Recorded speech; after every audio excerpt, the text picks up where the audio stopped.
what really happened with your host, Mike Rivero, because World War III is a really bad idea. Here is your host, Michael Rivero. And aloha, America. Welcome to our show today. It is Wednesday, November 1st, 2017 here, hump day, middle of the weekday, starting that long, slow glide down to Pauhana Friday and whatever insanity is in store for us, especially this weekend with Antifa starting their civil war on Saturday. So we've got a lot of stuff to talk about today. The phone lines are open, 800-313-9443. Mike is in our control room, twiddling the dials, keeping us out of trouble, and ready to answer the phone when you call on in. Quick little program note. In our third hour today, Don Wiskin of Extendovite will be spending a little bit of time with us today talking about his product, which I use myself, and it really does help. And also some of the pushback from the competitors that he's had to deal with lately, and we'll let him give you all the details about that. So getting into the news here, as far as the corporate media is concerned today, the only thing happening is the terror attack in New York, and they're out there saying, oh, it was obviously ISIS, and even though they can't find any connection between ISIS and this guy, he was domestically radicalized, they're going to send him to Guantanamo so nobody can talk to him, and blah, blah, blah, blah, blah. We are getting reports from a lot of people in New York that the New York Police Department counterterrorism trucks and counterterrorism officers were in that area where the bike path was hours before the attack. And, of course, they're already trying to cover it up, saying, well, you know, the Halloween party is a target for possible terrorists, so that's why everybody was out there. But normally, New York has regular police force out there monitoring the safety of the Halloween parade. So already it's looking more and more like this was another one of these staged events to remind us all that ISIS is the enemy, even though there is a ton of evidence that ISIS is actually working for U.S. interests, certainly at least in Syria. And this guy, the suspect, Sayfullo Saipov, he doesn't really fit the pattern. And it's coming on out, the FBI knew about this guy because apparently over the last 2 years there was a terrorism investigation by the FBI and Department of Homeland Security, New York Police Department, and federal prosecutors resulted in charges against 5 men from Uzbekistan and 1 from Kazakhstan of providing material support for ISIS. Several of the men have pled guilty. Mr. Saipov was in that circle of people. It's not been acknowledged whether he was connected with the investigation, but at this point it seems pretty obvious that he was on the FBI's radar and may have been cultivated as an informant.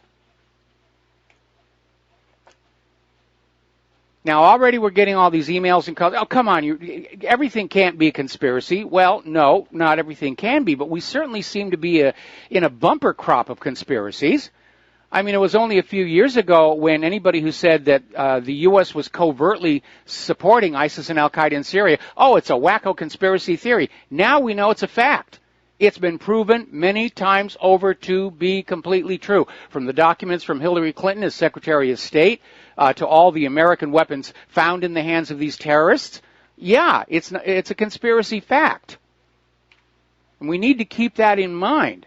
Now, a lot of people are looking at this gentleman from Uzbekistan and saying, well, this is obviously something that's connected with our open borders policy. The Europeans have been saying the same. The more open the borders are, the more terrorism is happening. Terrorists are coming on in.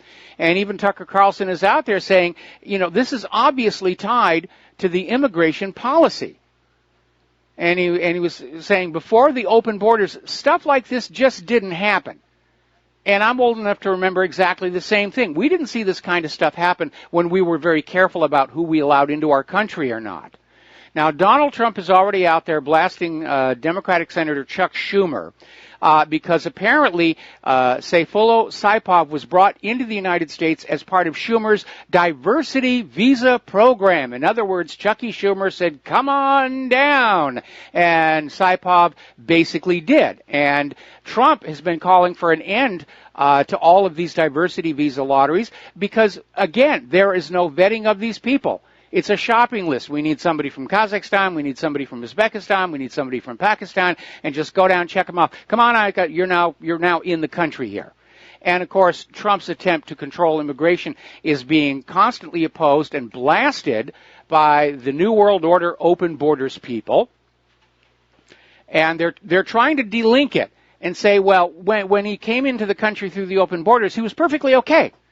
It was only after he got into the United States that he became domestically radicalized. And they still can't actually show how that came about, which is another reason this feels like a staged attack, along with the non-stop saturation media coverage. Now, Laura Ingraham is out there making a valid point. We, the citizens of the United States of America, demand our elected officials keep America and Americans safe. When a potential terrorist games the immigration system, gets a green card, rents a truck, and in the name of Allah mows down innocents, that's not acceptable. And she's absolutely right. The safety and well-being of the American people is being sacrificed on the altar of globalism. And the attitude seems to be, well, so what if a few tens of thousands of people get killed? It's a small price to pay for the New World Order and the glorious one world government. We're going to do a shout out now to our on-air affiliates who are just now rejoining our network.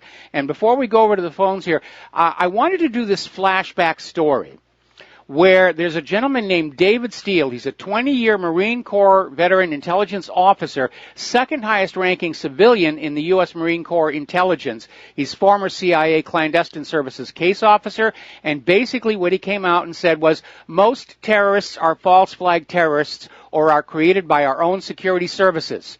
In the United States, every single terrorist incident we have had has been a false flag or has been an informant pushed on by the FBI.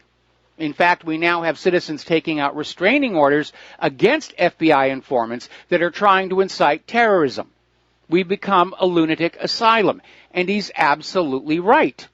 And I've pointed out many times before, I think all of these so-called terror attacks are false flags. Because when you have any group that seeks to bring about a socio-political change, they need the support of the public. They are not going to go on out and commit acts which will alienate the public against them and their agenda. How far would George Washington and Thomas Jefferson have gotten towards independence for this country if they'd gone into the colonial schools and started shooting the school kids? The answer is not very far. Acts of terror are false flags to demonize a target group, in this case, ISIS. Because too many people are picking up on the fact that, yes, indeed, the U.S. was using ISIS as a proxy in Syria. And again, this doesn't make any sense as an act of terror. He had a BB gun and a paintball gun, and as it turns out, he has a girlfriend and 3 kids. They're living in Paterson, New Jersey. Guys with family connections don't go on out and commit acts of terror. It's another FBI staged event. So now back to Uranium Gate and Dossier Gate. But before we do that, we're going to take a phone call. Frank in North Carolina, aloha. Welcome to the show. What's on your mind? Yeah, thanks for taking my call, Mike. You know, I remember using these training guns, and they hurt. They leave a welt on you. Not the typical paintball guns, but something. Actually, I think they were a little bit more painful. But you know, we used them for training. And I just find it interesting. That's not why I called in. I called in about Antifa and November 4th and why I believe there might be some cause for some concern on that. Just my opinion, of course. But, you know, I do find it interesting, though, how all these people that are so critical of the media and don't believe that the media has any credibility, whenever there's a quote-unquote terrorist attack by someone, you know, an Arab or someone from the Middle East, they don't question it at all. They buy the story, hook, line, and sinker, and then want to play, you know, left-right politics. Oh, it's the Democrats, it's this, that. I mean, you know, this guy very well could have had some motivation. Maybe he had a screw loose. Maybe he did do it. Maybe he was inspired by ISIS. But I'm not going to believe. I'm not going to take at face value what the media is saying. This guy could very easily have been a patsy that was completely set up. He may have a screw loose and just be a very easily controlled and manipulated guy. They could have set him up. They could have made him promises and, offered him cash. I mean, who knows? I don't believe any of this stuff. I'm sorry. And I know some people, out there, they would say that I'm a horrible, terrible, despicable person for questioning this, but they want to say the media has no credibility, but then they pick and choose. They believe the media when it's convenient for them. Yes. You get so many people that follow the official story of 9/11, but every other day of the week they say, well, you can't believe anything the media says. But the reason that I believe that there may be something, some cause for concern with November 4th and some of these things the Antifa people are boasting about, or in the rumor mill or whatever. I think it would definitely knock this whole pedophilia, thing to the back burner. And there's some very powerful people out there that I think really want that story to go away in a real major way. So they may, if there is some controlling element or elements in the power structure, which I think we know obviously there are, they may give a green light and push and say, yeah, we want some raids to go on. We want some attacks on police or innocent people, whatever, and let's go ahead and let's start up a civil war or something and get this off the front pages or get this off of the alternative media or whatever. So I'm a little bit concerned about it. I would say, I've been asking people, what are you going to be doing on Saturday? Personally, I'm not overly paranoid. I think probably nothing will happen on a major scale, but I'm going to kind of play it safe. I'm going to stick to home. I might carry a larger gun than normal. I'll probably carry a couple extra magazines if I do go out, magazines that hold bullets. I might carry a spare box ammo in my glove compartment or something, but I'll probably stick a little closer to home. I'll probably be a little bit more cautious and looking over my shoulder more and just be more aware of my surroundings, and I would suggest that for other people as well, especially people that live in, dense population areas and people that are going to be going out to where large gatherings are. That's all I got to say. Well, obviously this thing on the 4th is being ginned up. We need to keep that story that we reported yesterday about how Antifa is actually in communication with the leadership of ISIS and Al-Qaeda. We need to keep that in the forefront of the independent media so that everybody understands exactly what Antifa is all about. Now, all of you listening to this show, you might want to go to your local Craigslist and just look for crisis actor ads. And I already did that. There's none here in Hawaii. But interestingly enough, I got an email from the local Republican Party because Trump is going to be here in Oahu on Saturday, and there's a bunch of anti-Trump protests already planned. And oddly enough, the Republican Party said, don't go. Don't show up, because their intelligence is saying there are going to be agent provocateurs dressed up as pro-Trump supporters trying to incite violence. So this is all being staged, managed all over the place. And there may be a few riots here and there. It certainly won't be coast to coast. I mean, they were trying to do that in the aftermath of the elections, and it went nowhere. But we need to keep this link between Antifa and ISIS and Al-Qaeda in the forefront of people's minds so they understand what's going on is nothing about an expression of grassroots America. It's part of another attempt to overturn the election and get Donald Trump and Mike Pence out of the White House. And I can guarantee you right now, Hillary's already got some kind of a machination set up where she can walk on in, even though she's not in the line of succession and she's not even in the same party. But they've been working at it. In fact, one of the plans that they were openly discussing was that Mike Pence and Donald Trump leave the White House. That moves the Speaker of the House into the presidency. Hillary changes her party to a Republican and is appointed vice president. And then the Speaker of the House steps down or gets killed and Hillary gets the White House that way. It's really wild out there, but that's seriously what's coming out of some of these liberal Hillary supporters' writings at this particular point. So we do need to be vigilant about it. We do need to avoid violence. But at this point, you need to understand it's all being staged, managed. It's all being bought and paid for. And we're going to dig out those stories about how Antifa literally went to the G20 to meet with the leadership of ISIS and Al-Qaeda. And so they're putting this all together. I'm very concerned that Trump is going to be out of the country basically when this is all going down.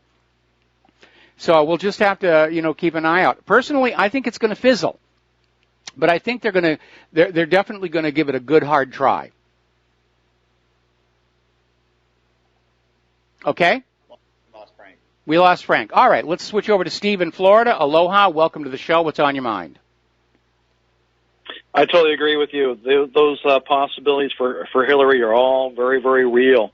I'm sure she's not done yet. Just like that cartoon I sent you today of the little trick-or-treater just like Hillary. Yes. She won't go away. Yes, I thought that was so funny. Yeah. Hey, what I wanted to mention is, and it's not talked about very much. I know John Stadner's talked about it a little bit, and is the term blowback. Yes. Now, this is quite possible if it is a lone person, a lone shooter type situation, a lone assassin, that, when you invade other countries and you bomb them to the Stone Age, as we have with all these drone attacks, there will be blowback on these situations. I don't believe these are all just lone gunmen. I think these are all, there's many, many people in line with these attacks, and I do believe they are false flags, taking us further away from what we actually were focused on at the very beginning. This is like the third one now in the last, 3-4 weeks. My God, we're getting so far away from the Hillary corruption now, and a couple more, and we won't even know about this anymore. We'll be so far off base with Hillary's corruption and actually going after Hillary. So well, I wouldn't use the word we. Take us farther and farther away. I wouldn't use the word we because it is very obvious these false flags are designed to at least lure the corporate media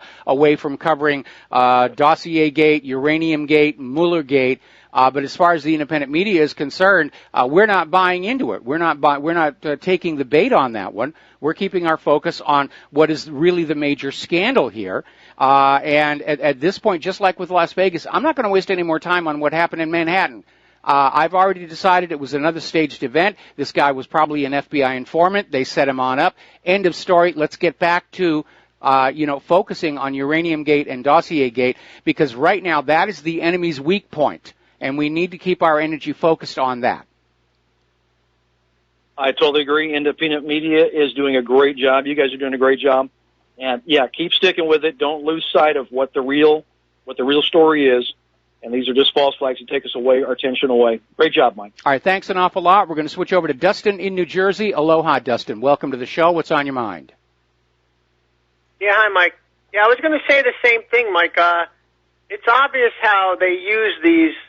I mean, it's just so clear that they have these cells of Wahhabists or, these groups of people that they'll use when they call out for the moment they need them to take, the people's conscience off, their mental abilities off of what's on at the moment, So now you got all this terrorism talk on the news media, and it just takes away from people's minds of Uranium One and other issues. So that's the game, Mike. I mean, it's a fact that Hillary Clinton and these other groups of people arm these people. So if they arm these people, then it's just logical that they would have cells of people waiting in the wings, not just here, but also in Europe, Mike. I mean, they passed those draconian laws, like in France, to continue the police powers acts and all these other things. I mean, it's just obvious what they're doing. I think they're going to drag this on as long as they can, Mike. And I don't know, Mike, what's the deal with that EMP drill on the 4th to the 6th? Trump's leaving. He's going to be out of here on Saturday. You got Antifa things plus this EMP from the 4th to the 6th. I mean, every time there's a drill, something's going on. Well, not every time that there's a drill. I mean, there's a lot of drills that go through and nothing really happens. But it's also, without a doubt, that these staged false flag terror attacks, there's a drill associated with them to provide cover and explanation for why all the assets to deal with it were already in place. A lot of people were saying, look at the poor response to Hurricane Katrina, and then look how quickly they responded to 9/11. And then people said, well, the resources were already in place for 9/11 because just by coincidence we had this drill all set to go. Dustin, stay on the line. We got to take a break for commercials, and I'm going to come back to you after these few words. Aloha, America. Welcome back to the show. We're talking with Dustin in New Jersey. And Dustin, I don't think that what happened in Manhattan was really intended to distract the corporate media from talking about Uranium Gate and Dossier Gate because they weren't talking about it to begin with. I think Manhattan and probably to the same extent Las Vegas were intended to lure the independent media away and get them arguing back and forth about how many shooters there were and where this guy came from. And again, we're not taking the bait. We know where the important story is. And it's in this corrupted heart of the U.S. federal government, which is beginning to basically surface, if you will, erupt from all these running sores of corruption that are appearing all over the facade of our government, and we need to stay focused on that. That's where the government right now is the weakest. That's why they're so afraid right now, is they can't keep a lid on it, and so they're trying all these distractions to try and lure people away and get us arguing about things that are irrelevant. Because let's be very honest, I feel very, very bad for those people who were killed and injured in Manhattan or those people who were killed in Las Vegas, but it doesn't really affect the country as a whole. It doesn't affect me personally. But this betrayal by our government selling 20% of our uranium to Russia, who could then turn around and sell it to our enemies, political kickbacks, pay for play. That degree of corruption in our federal government affects every single one of us, and we should be angry, and we should be out there expressing our anger openly. And Mike, I know you were not angry, but I know that guy yesterday called about North Korea saying he kills his own. I know you were starting to get a little angry. I just need to tell this to people. We started with George Washington and the founding as a constitutional republic. We have become what we fought against. We have become Rome. We've become the British Empire. We are murderers, crooks, and liars. We've become the Nazis. Our government yes, and people don't realize that. We killed millions of people around the world to keep this power in a small group of people who control everything. They steal from you, looting from you. You know, they bail out the bankers in Wall Street and give you the bill. They send your kids off to die in wars. And you get people who call in, you know, oh, North Korea kills their own people. We kill our own people. We're an empire. Empires are shit. Oh, empires are crap, Mike. Yeah. There's never been a good empire in the history of the world.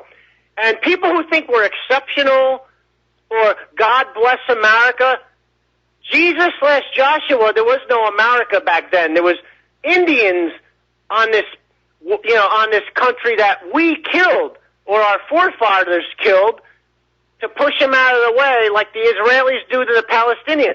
So people need to really keep this in mind before they pass judgment on another country. 1.5 million people died in Iraq from the lie. Look at all the people who died in Libya and Syria, Mike. Syria from the terrorists using as a proxy army, which Roman and British Empire used. So people need to really, like, you know, look at, you know, don't throw stones when you live in a glass house, America, you know, because not everybody's good here, not everybody's bad, but you got an element in the West now, the Britons, French, Germans, that and us that are no good. A percentage of the government. And you know, sure, there might be some good people, but, you know, as a whole, they go along with it. The Congress and the Senate go along with it. Either they're blackmailed or they're lying. So I just want to let people know that so they don't just go, you know, oh, everybody else is bad, we're good. That's a bunch of crap. Well, I don't think you can see that with the media. I'm sorry to cut you off. We're coming up on another commercial break here. I think most Americans, judging by the latest polls, they don't see ourselves as necessarily a good nation. We're good people. The government's definitely gone off the rail. But you need to always keep in mind that not everybody calling into a radio show is an ordinary citizen like you or I or most of the people listening to this program. There are public relations firms that are paid huge amounts of money to have, for lack of a better word, shills, trolls, actors call into the radio shows to push a particular agenda. North Korea is evil. We are justified in going in after them. We ought to attack them. And it's called grassroots lobbying. It's perfectly legal. They're not required to identify themselves as paid lobbyists. But it's a reality that we in the media have to deal with. Anyway, Dustin, we're going to let you go, take a break for commercials, and we'll be right back. Aloha, America. Welcome back to our show. And before we go back to the phones here, a couple of really quick stories. Apparently, CNN got caught showing their bias against Trump again. Apparently, their so-called Russia probe expert that they've been giving a lot of airtime to, and he's out there saying, oh, yes, this is going for... Apparently, major ties to Fusion GPS, the company that came up with that bogus dossier. Now, as you know, the way this was all brought about is the DNC and the Hillary Clinton campaign, and apparently also the Obama as well, were pouring money into this law firm, which in turn turned around and hired Fusion GPS to go on out and come up with this dossier. So that on the campaign funding records, it simply said legal services. Well, Trey Gowdy is saying that really opens up Hillary Clinton to a charge of money laundering.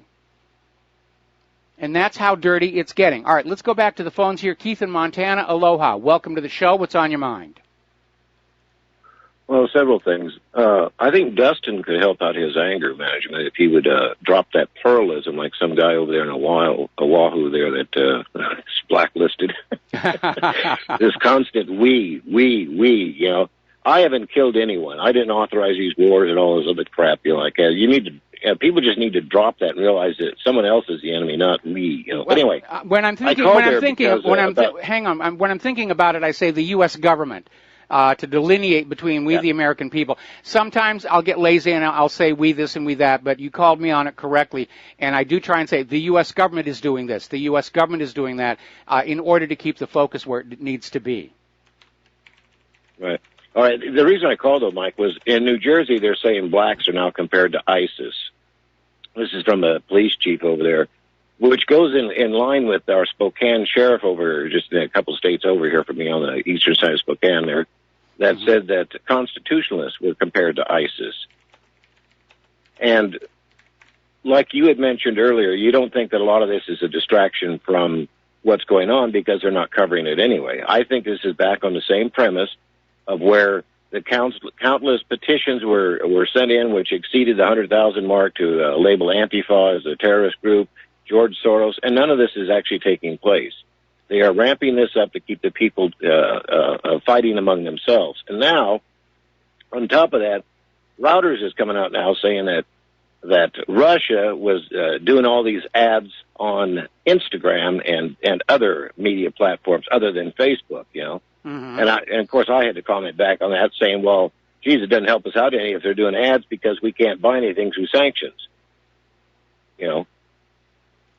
But I think the whole premise of this is trying to keep the people at constant odds with one another to where we're back to that post World War II Stasi thing, where you have a bunch of citizens turned informants, the same as our DHS, Homeland Security, see something, say something, to where everyone's suspicious, everyone's, you know, you watch them, keep the cops busy, and like John Stadtmiller said, is to make all of us the enemy combatants. Well, I'm sure in the eyes of the government, pretty much all of us are. Anybody who's not drinking the Kool-Aid, anybody who's not swallowing the blue pill is now basically being treated like an enemy of the state. And again, I don't think Manhattan, or for that matter, Las Vegas, was being done to distract the corporate media from anything, because the corporate media is still absolutely in lockstep with protecting Hillary and the deep state and going after Trump. I think they were trying to lure the independent media, and I'm not biting. I'm not taking the bait. Yeah, and I had one other comment for you there. When we refer to like our government, our military, stuff like that, and support our troops, when I look at these generals and stuff that are all sitting up there, they're probably in their mid-40s. Some of them are a lot older, but their entire chest is just pinned with all these awards and stuff. And when you look at that, you have to sit there and think, this country has never been attacked by a nation state since 1967, which would have been the USS Liberty, of course. But before then, how are these guys getting all these medals and stuff pinned to their lapels there? You know, their chest coats. You know, it's because they are going along with the same standard MO of going in and raping and pillaging and plundering. And this hype that you mentioned yesterday about this Allah snack bar stuff. You know, there are those in schools in Iraq, Syria, in hospitals, at weddings and funerals that don't get to hear an Allah Akbar or Praise America. They might get lucky to hear the whistle of a Hellfire drone. Yes. Right before the bomb explodes like that. And when they wipe out 300 over in Mosul in one airstrike, oh, that's nothing because it's them. It's only when it happens to an American that people care. and they should or people look at people what are that told does. to care. People are told to care. We're told to care about everybody who was killed in Las Vegas. We're told to care about everybody who was killed in Manhattan, and I do. I'm not trivializing their pain and suffering of the families.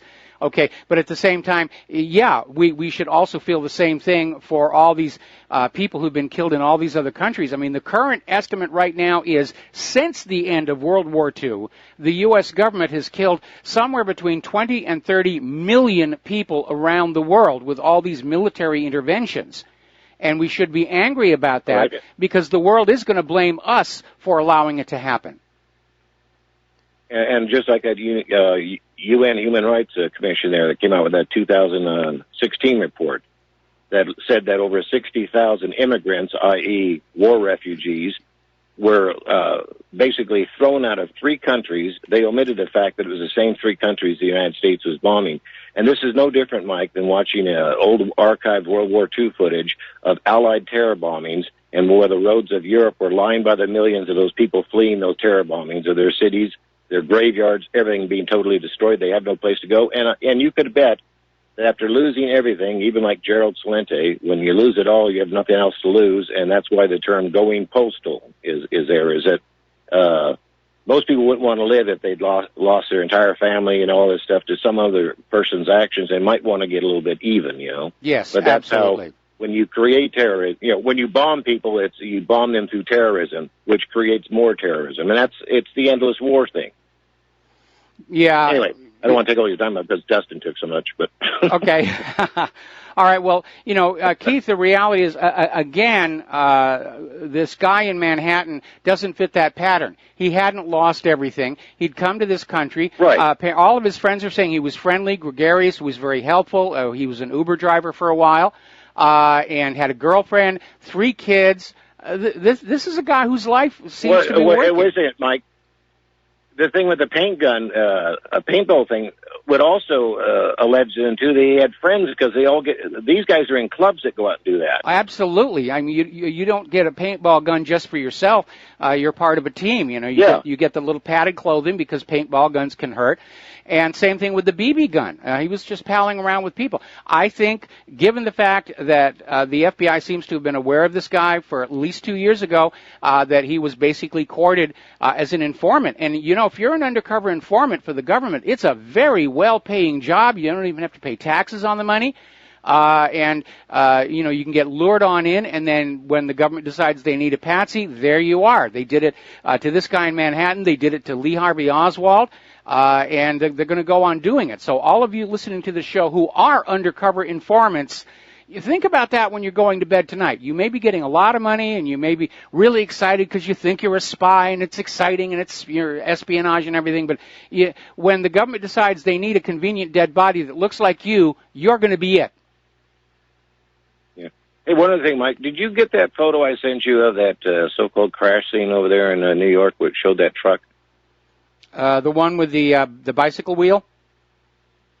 Yeah. It's like, do bicycle wheels do that much damage? I can tell you one thing. They should build the World Trade Centers out of bicycles and passport material. Well, again, I'm not investing a lot of time in this thing because it is such an obvious attempt to distract the independent media away from Dossier Gate and Uranium Gate, and I am just not going there. So, Keith, thanks an awful lot for the phone call. Hey, wait a second. Yeah. One more thing, Mike. Mike, one more thing. If you're not busy Sunday, call into my show. Okay. I want to have you. I'd like to have you talk to my listeners about the same thing you're talking about right now, so people can better understand it on the weekend for the different listeners. Okay. Well, email me the information about when your show is. I can't commit right now because I have a commitment with Claire on Sunday. But if I can make it, I definitely will. All right, sounds good, Mike. My best to you and Claire, okay? All right, thanks an awful lot, Keith. We're going to switch over to James in Texas. Aloha, James. Welcome to the show. What's on your mind? Yes, quite a few things on my mind. First of all, I think, can you hear me okay, Mike? I hear you fine. Okay, yes, I think we need a third party, like a true American party or an Our American party, because is it true that Tony Podesta was caught up in that Mueller investigation? Right? Yeah, he very much He's is. A lobbyist. He's a lobbyist, right? Yes.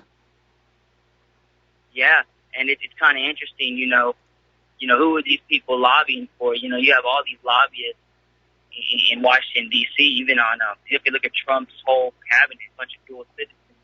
Did you know that Israel, every kid, woman, and man, free health care, free housing, and free food? You know they got that? Where? It's kind of crazy, right? Yep. In Israel. Yep. Israel, yeah. Wow, they go and tell us that we have to do it less, and we can't have this, and they have to privatize every one of our public industries. I mean, the reason why our country, this is why I don't agree. It's not people in the U.S. government. Well, it's not U.S. people.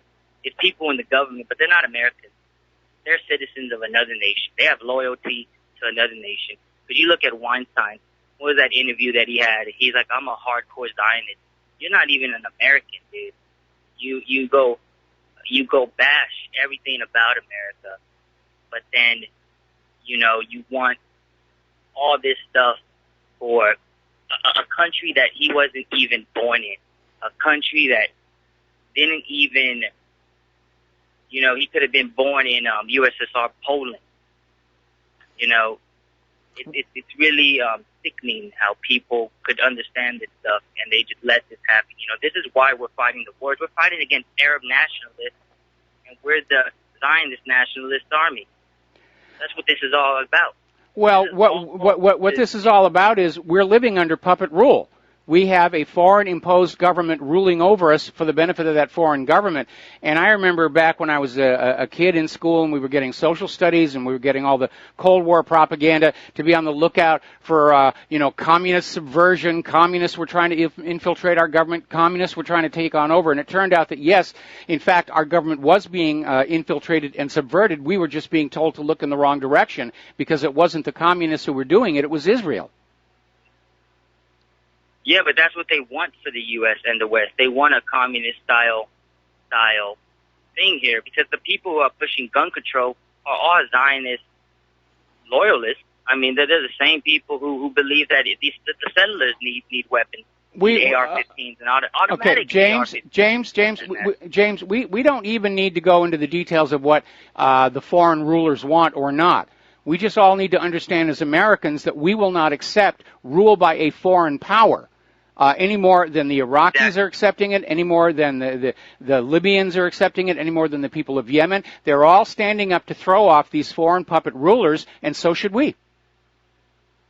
That's why we need a third party. That's why I say a true another party is a waste of time. Another party is a waste of time because all parties need money, and the big money comes on in and takes them over. Look at the Tea Party. When it first started, a lot of people, including yours truly, thought this might be the beginning of something that was really going to change the American political landscape. And then all of a sudden, big money moved on in, and they got some star power in there. They had Sarah Palin in there. And the Tea Party basically got hijacked, taken over, and basically emasculated. I'm sorry, a new political party isn't going to change anything because political parties inevitably are for sale to the highest bidder. What about a leaderless party? A leaderless party that only has an idea, like I said. We already have that. It's called it's called the American people, and our idea is the Constitution. Exactly. That's why we need to take care of ourselves. Because once this stuff hits the fan, and if the economy does collapse, and we need to keep our infrastructure maintained at any cost. At any cost, we need to keep our infrastructure maintained because that's the infrastructure that our forefathers died for. People in World War I and World War II. The Americans who lived in the 30s and 40s could never dream about the infrastructure nor the type of technology that America would have. They worked and bled and died for that, and we need to preserve that. We need to preserve it. We need to improve on it. We need to grow it to catch up to the 21st century. Much of America's infrastructure is still last century, and that's another reason we're unable to compete with other countries in a fair, open marketplace. And that's why the U.S. government is trying to arm twist everybody into these so-called free trade deals to lock the economic system in its current mode, which favors the United States. And all these other countries, they're pulling back. And every country that tries to break free, whether it's Iraq or Libya or whoever, the U.S. attacks them. But now everybody is breaking free at the same time, and that's a problem. The U.S. literally cannot declare war on the rest of the planet and expect to have any chance of winning. James, we're going to let you go here. We're running short on time here, and I got a lot of news to cover before Don Wiskin comes on here. Now, getting on back to the important news. Special counsel Robert Mueller, who, by the way, should not have been a special counsel without a preliminary investigation. That is the statutory requirement which was ignored. But after all this time and all these pro-Hillary investigators and all of this money that was, his first indictments, which seemed time to try and distract everybody away from Uranium Gate and Dossier Gate, basically amounted to nothing. Manafort and Gates were working as lobbyists, facilitators for Ukraine without registering it. Had nothing to do with Russia. This before they even went to the Trump campaign. These indictments underscore the fact that Mueller has found absolutely no evidence of Trump's collusion with Russia. He basically telegraphed his complete failure to the rest of the world, and I think that's why they did Manhattan, because everybody was saying these indictments don't mean anything. Mueller has failed to find anything that proves Trump was colluding with Russia. Oh, look, we've got blood and gore down in Manhattan. Go look at that here. Now, Sergei Lavrov is out there saying, given the indictment against Manafort, which leads to Ukraine, leads to Kiev, Lavrov is saying they should be investigating Kiev and Ukraine, and it's certainly very dishonest for the corporate media to go on talking about the Manafort and Gates indictments as part of the Russia probe when Russia's not part of it. They should call it the Kiev probe. That would be more honest, but then that's not the job of the corporate media. And that is a big, big problem. And we're finding out more and more that it was, in fact, Hillary and the DNC. In fact, almost everybody except Donald Trump was colluding with Russia. And apparently Hillary Clinton was liaising with Yanukovych, trying to find ways to damage Donald Trump leading up to the election. Hillary's projecting what she and the DNC were doing onto Donald Trump, and everybody now recognizes it. We'll be back after these few words. And aloha, America. Welcome back to the show here. And John Podesta has decided he's going to play the victim card. And he's out there saying he's the victim of a smear campaign by President Trump. And he's saying it's not bad enough I was the victim of a massive cybercrime directed by the Russian president. Now I'm the victim of a big lie campaign by the American president. Woe is me, woe is me, have pity, have pity, have pity. I don't think so. Now remember, last August, there was a story that came on out that showed the financial records revealed Russian collusion with the Podesta group. That's not a big lie. It's not a smear. And let us not forget that the story that Russia hacked the DNC and Podesta and Hillary has been absolutely destroyed. Much of it was a leak, probably through now dead Seth Rich. Julian Assange has gone on record saying that the emails that WikiLeaks had were obtained legally from the U.S. State Department through a Freedom of Information Act lawsuit. So Podesta's out there basically rising on a busted flush. And we're not having any of it. So something you need to keep in mind, because obviously we're entering a phase where the deep state, the narcocracy, the corporate media, the only thing they've got left is to just come up with more and more spectacular false flags in an effort to lure us away from the important stories. And how do you decide what's important? Very simple. Is it affecting your life? You personally. If you weren't in Las Vegas or you weren't in Manhattan, those incidents, as terrible as they are, they don't affect your life.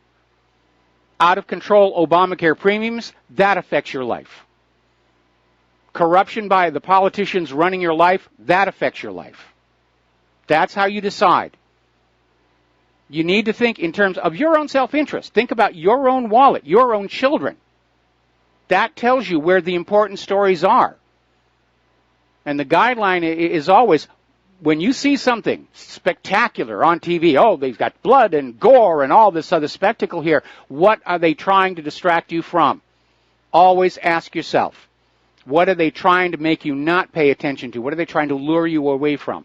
And again, I don't think this has as much to do with the corporate media, because the corporate media is already in line. They've given scant seconds to the Uranium One deal scandal. They've given scant seconds to the revelation that the DNC and the Clinton campaign paid for this bogus dossier on Donald Trump. They're all about the NFL kneeling and the latest celebrity news and even all the stuff they're fanning up about Hollywood. They're throwing their Hollywood liberal friends underneath the bus to try and save themselves right now. We're going to take a break for station identification. We'll be right back. Aloha, America. Welcome back to our show here. Let's get into the war news. There's a lot of war news out there, and it, too, is being trivialized, marginalized by the corporate media, and certainly war falls into the category of news that does affect all of our lives because we're all paying for the war.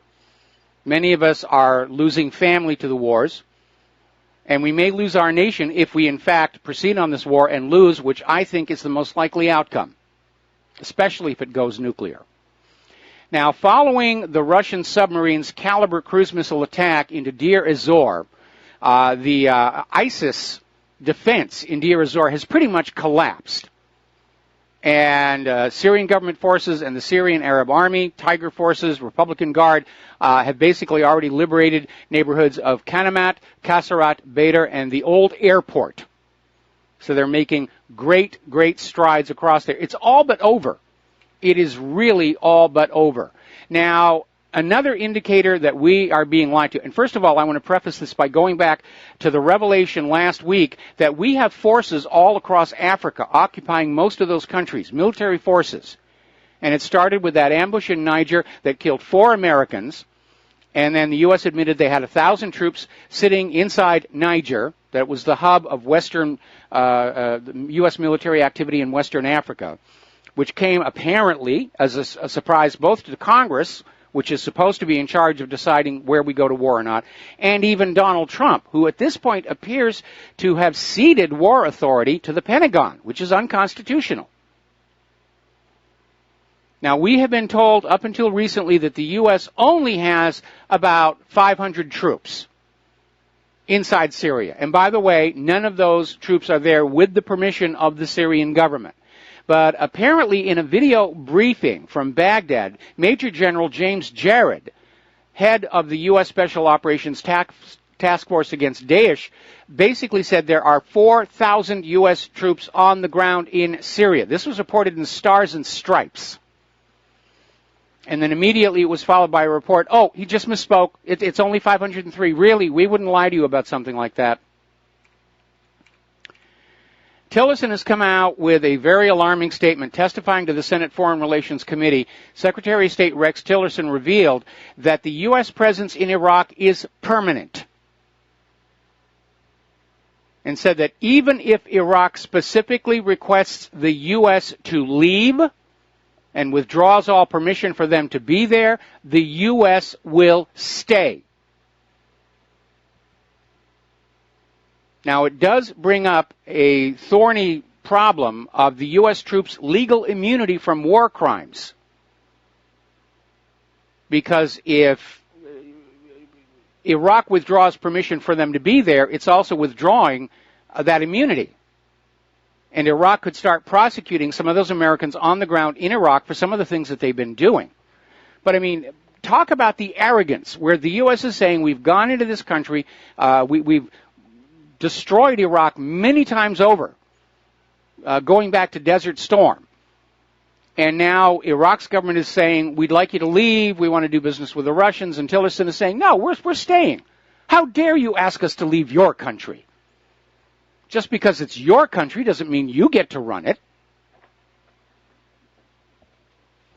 Now, here's a little interesting story. This came out of Blacklisted News. We've been in Afghanistan for 16 years. And over these 16 years, we have been assured we're making progress in Afghanistan. And they have these different statistics and different metrics, and they always pick the one that looks the best. And now all of a sudden, because of all the embarrassments in Afghanistan, the Pentagon is now saying they will keep all Afghan war progress metrics secret from now on. And the Special Inspector General for Afghanistan Reconstruction, John Sopko, basically said the Afghans know what's going on in Afghanistan, the Taliban knows what's going on in Afghanistan, the U.S. military knows what's going on in Afghanistan. The only people who don't know what's going on in Afghanistan are the people paying for it, meaning you, the American taxpayer.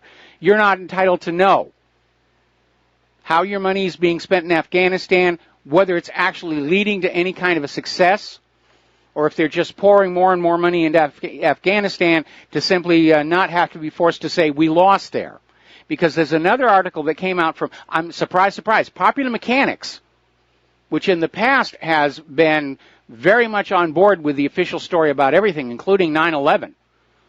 But they actually came out with an article saying by every metric that really matters, the U.S. government is losing Afghanistan.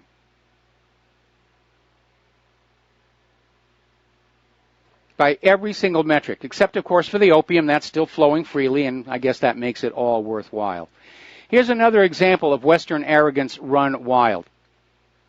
Turkey is building up their arms, and they basically had a choice of buying the advanced Russian S-400 system or the much more expensive and possibly less reliable U.S.-made alternative. Turkey chose to buy the S-400, and NATO is upset. They're threatening consequences because Turkey bought a Russian weapon system instead of the American one. See, it's all about money. It's all about the military-industrial complex. And the arrogance of NATO of going into Turkey and saying, no, you will buy your weapons from the countries we tell you to buy them from.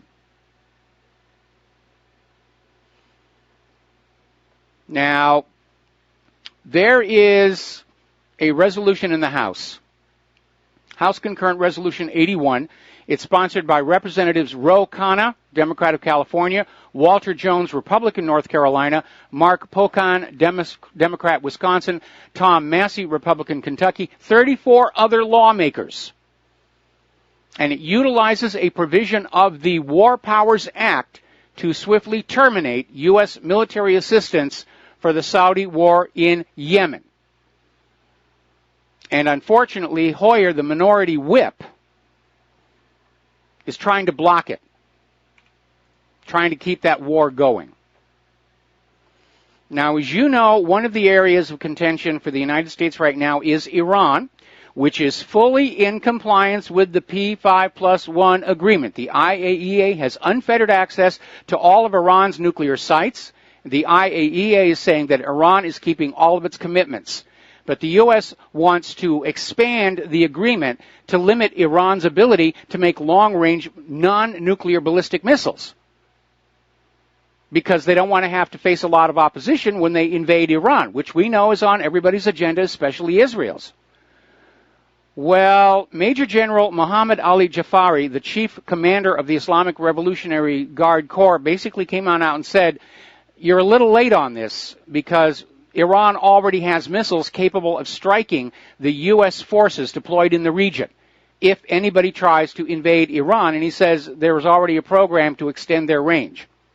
See, that's what this whole thing about the missiles is all about. The U.S. wants to invade Iran, and they don't want Iran to have the means to fight back. They want an easy invasion like they had in all these other countries.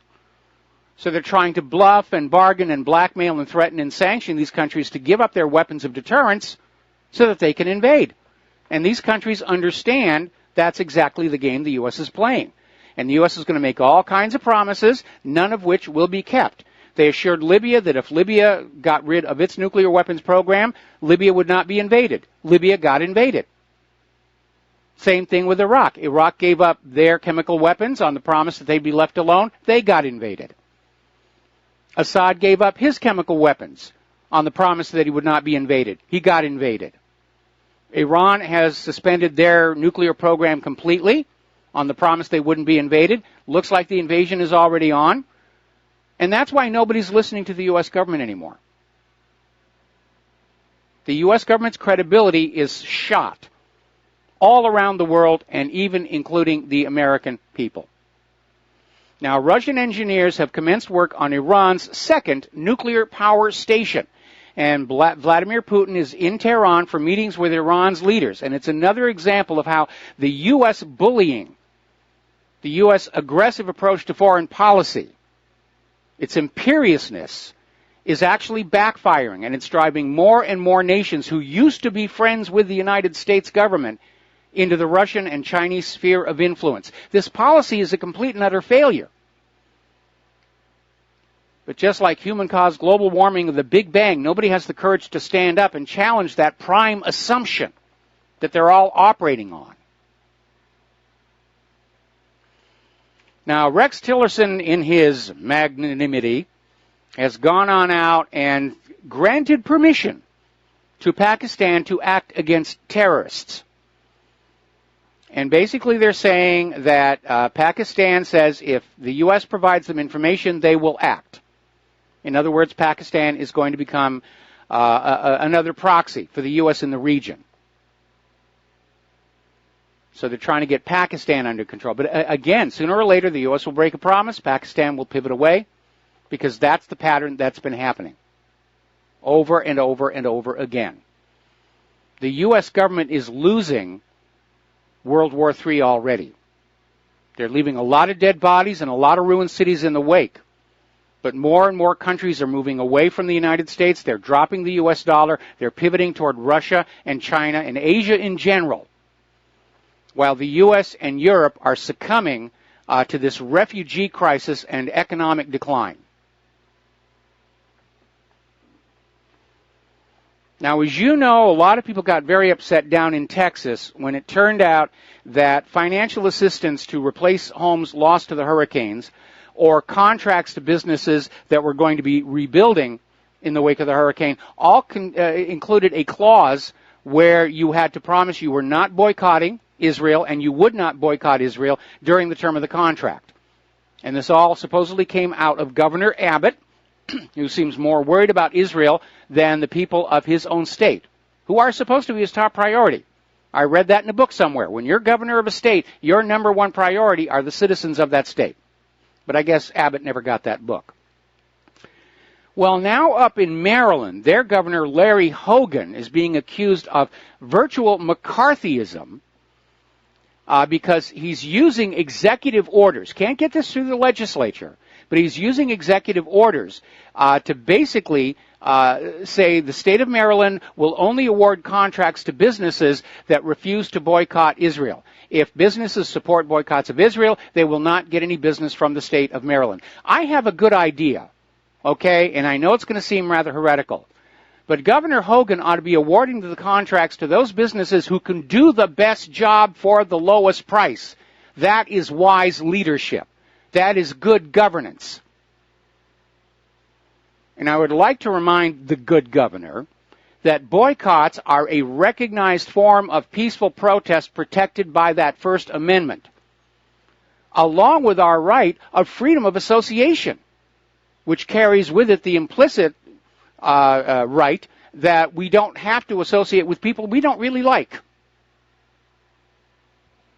But it is shameful and humiliating to see all of these politicians who just dive into Israel, no matter what is going on in their own state. Hurricanes, yeah, we will deal with the hurricane, but you got to promise you're not going to boycott Israel. Yeah, we got to get our infrastructure built up, but we're only going to do business with companies that are friends with Israel. Governor Abbott, if you love Israel so much, why are you here? Why are you not over there? Same message to every American politician who's up there saying, I'm a friend of Israel, I support Israel. Good. If you're a friend of Israel and you support Israel, move there. I'm sure they could use your help. But America needs leaders who are going to put America first, second, and third. Or we are not going to survive as a nation much longer. We are being bled dry by this parasite. And there's going to be nothing left but an empty, dried husk. And I'm not the only person who's saying the same thing. Over at UNS.com, they have an article. This pandering to Israel has got to stop. And this idea that you're not going to be allowed to do business in the United States of America unless you're a friend of Israel is ridiculous.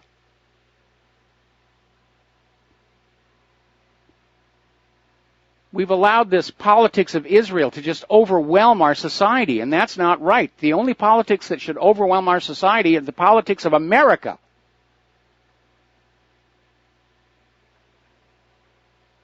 Meanwhile, over in Lebanon, security forces have dismantled an espionage cell working for Mossad, and apparently these members were collecting sensitive information, passing it on to Mossad.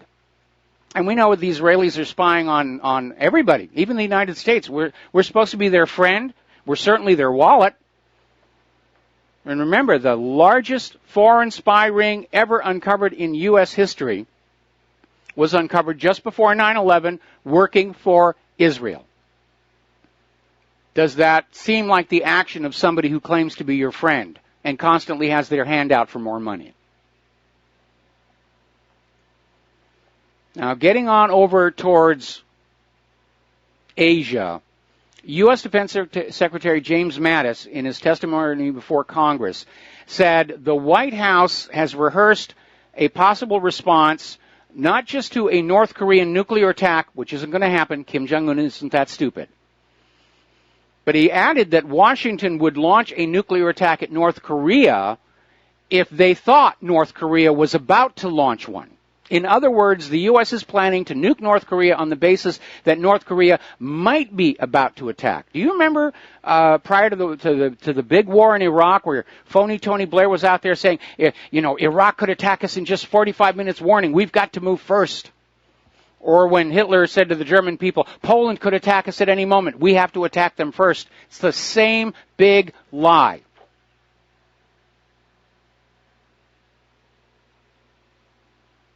Now, Senator Bernie Sanders, along with 7 Democrats, have started a new bill through the Senate that basically says that there can be no preemptive strikes on North Korea, or in fact any military strike on North Korea without prior congressional authorization. Now, this would not apply if North Korea attacks first, which gives the war machine an easy out, a false flag. But at least the Senate is trying to regain the congressional authority over war, because that's what's in the Constitution. Only Congress can declare war. We were never intended to be a nation that goes to war on the whim of the chief executive, and yet that's how we've been, almost going back all the way to the end of World War II. And now, of course, you've got Tillerson and Mattis are arguing for a new open-ended universal authorization for the use of military force, a blank check for war wherever and whenever they feel like it's necessary. And that is absolutely a military dictatorship, and that is not America. That is not the Constitution. That's not the United States. That's not we the people.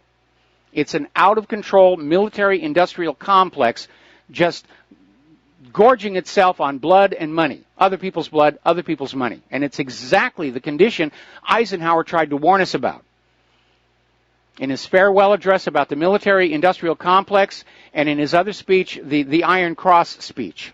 And if you don't know what I'm talking about, go look those up online.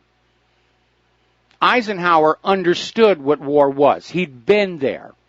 As the supreme Allied commander in Europe, he had seen war firsthand, and he wound up being one of our most anti-war presidents in history, as opposed to the more recent crop of presidents who spent the war flying jets over Texas for the National Guard, and that's as close as they got to real war.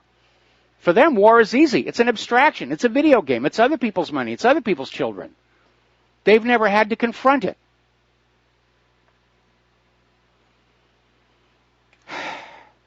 Now, apparently, the Trump administration is going to defend the ongoing, decades-long embargo of Cuba. There is a symbolic United Nations vote coming up condemning this embargo for its duration, and the U.S. will vote against it. It really doesn't change anything, but it is basically undoing Obama's attempt to normalize relations with Cuba, which is one of the few things Obama did that I agreed with, for a variety of reasons. First and foremost, to get Cuba on our side, as opposed to being returned to a platform for Russia in the middle of the Caribbean. Trump's getting bad advice. We'll be right back with a phone call. Hello, hi, America. Welcome back to the show here. I just got fed up with the corporate media. It's nothing but Manhattan, Manhattan, Manhattan, ISIS, ISIS, ISIS, ISIS. I put it on the science fiction channel. If I'm going to be lied to, at least let it be entertaining. Let's take a phone call now. Philip in Virginia, aloha. Welcome to the show. What's on your mind? Yeah, Mike, three things real quick. Going along with your topic right now, Dustin brought up the subject of American exceptionalism, which you defined recently. Treaties and international law applies to everyone else except Americans. That's except your American the U.S. exceptionalism. government. Except the U.S. government. Yes. U.S. government, yes. Another thing, as anecdotal evidence, that the latest attack here in New York is a false flag. Thanks to Vault 7, we know that these modern vehicles can be commandeered, and he could have been in that situation. And the third has to do with the chatter about possible upcoming EMP attack. And some time ago you were talking about people's fear about an EMP is not as founded as they think it is. Can you address that again about the EMP and how it doesn't fry all of the electrical equipment that that people have been led to think that it does? Well, before I do that, I need to point out something. There's another factor regarding Las Vegas and Manhattan, and that is that the USA Patriot Act is up for renewal.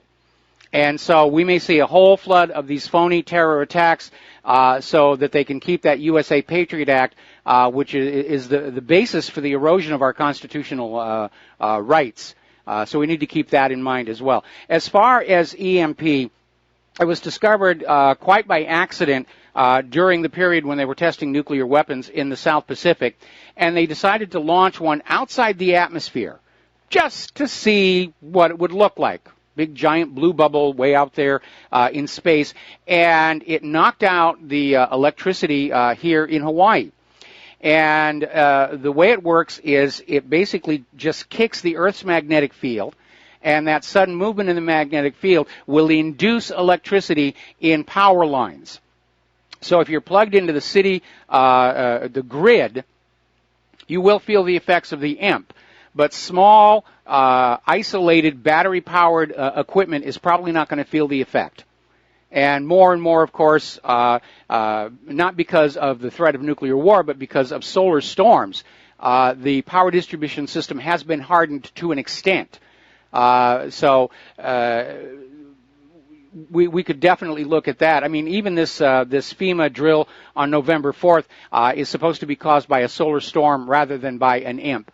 But it is a real thing. I mean, especially for large areas of the country where you've got power lines stretching across tens or even hundreds of miles of the plains, you're going to get a very serious voltage spike there. But again, surge suppressors are going to go a long way to mitigating that.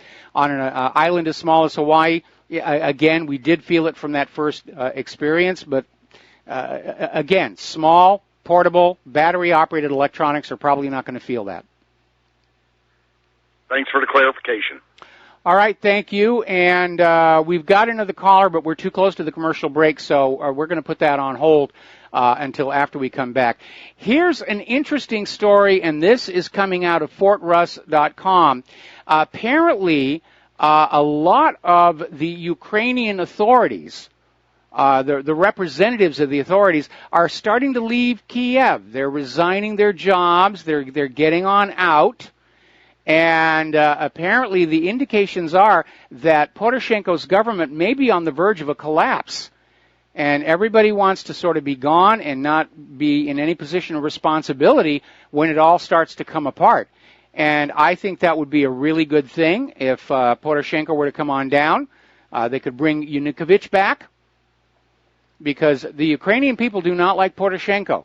They see that he's a sellout to Europe, he's a sellout to the United States.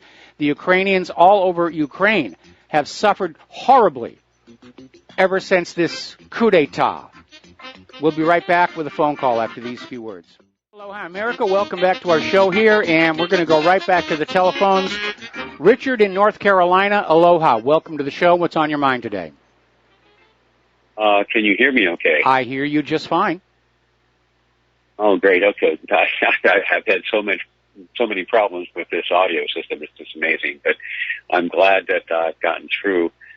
I'm a new. I'm sorry. Did you say something? No. Oh, okay. Sorry about that. Anyway, I'm an old retired forensic neuropsychologist. Okay, and I grew up in the '70s, and I had my first big political experience back at Kent State University with my first wife, and we were next to the National Guard when we heard the order to fire. Okay, so I have watched things for a long, long time, but I've not encountered anybody who is erudite as you are and knowledgeable about what's going on, and so I just decided that if I'm going to support anything financially, I'm just an old retired guy, but I can provide some money. I'm just going to go ahead and do that and contribute to RVN. Well, thank you very much. Thank you very much. And every little bit helps. There's no such thing as too small of a donation. And we understand that our audience are struggling to get by. The money junkies have grabbed all the money, and they're just spending it on people who are willing to help them stay money junkies and stay in control. And those of us who are out here fighting to restore the republic, we don't have that kind of financial support. And so, as John Stedmiller was saying in that ad, we do rely on you. We need your support. Without it, we're going to go away. And nobody in the independent media who's really doing the job they're supposed to be doing is getting rich doing it. In fact, we get harassed a lot. My servers are under constant attack. We're targets, and we recognize that. And every little bit that you send in is really going to help us stay on the air, stay on the satellite, stay on the internet here. And as long as we're talking about this, everybody get your pencils and papers out again, because I'm going to give you an address and a phone number. The address to send in a check, money order, box tops, whatever, Republic Broadcasting Network, 2251 Double Creek Drive, number 302, and that's in Round Rock, Texas.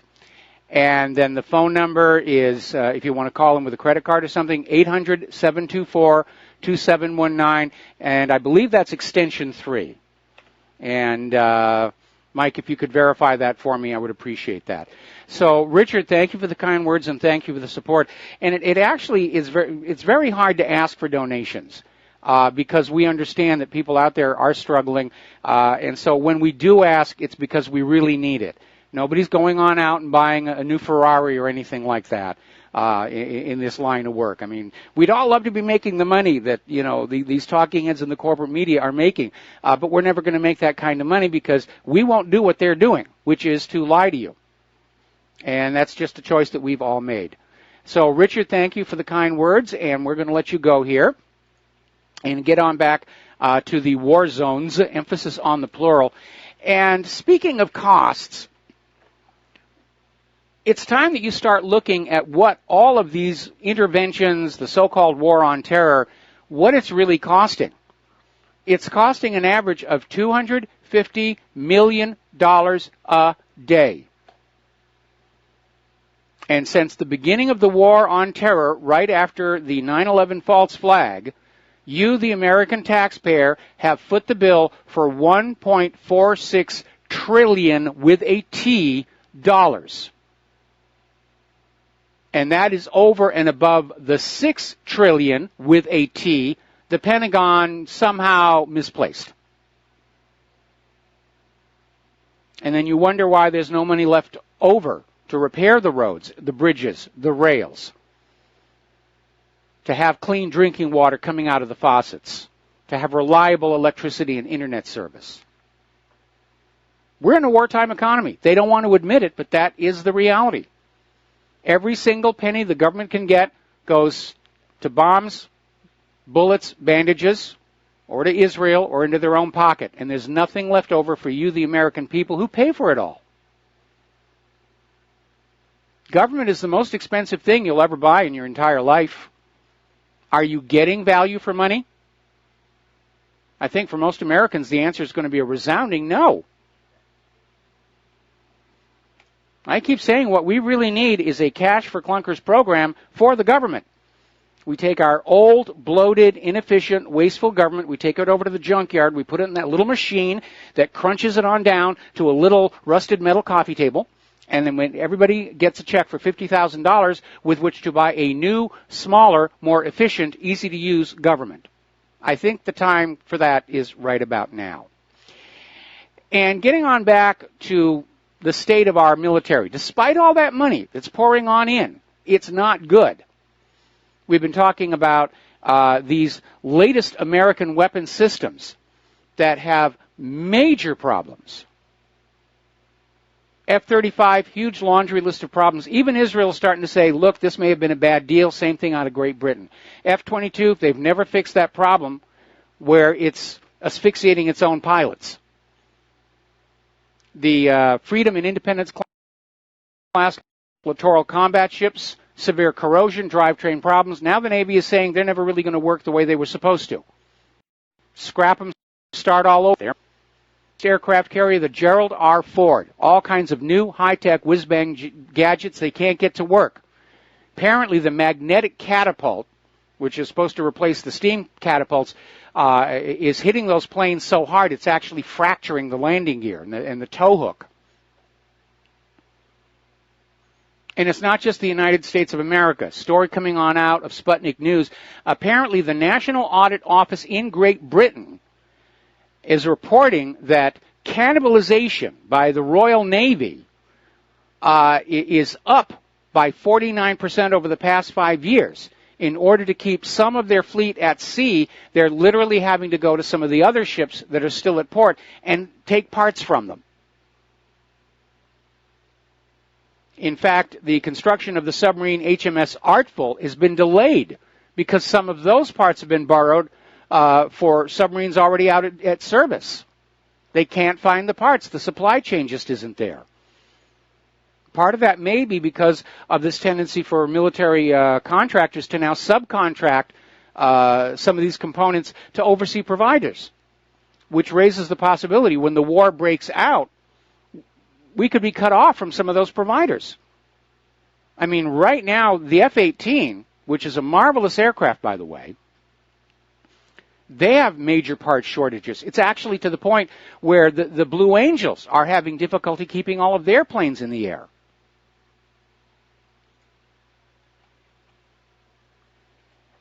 So in their rush to come up with all these new whiz-bang weapons, the existing military is being neglected.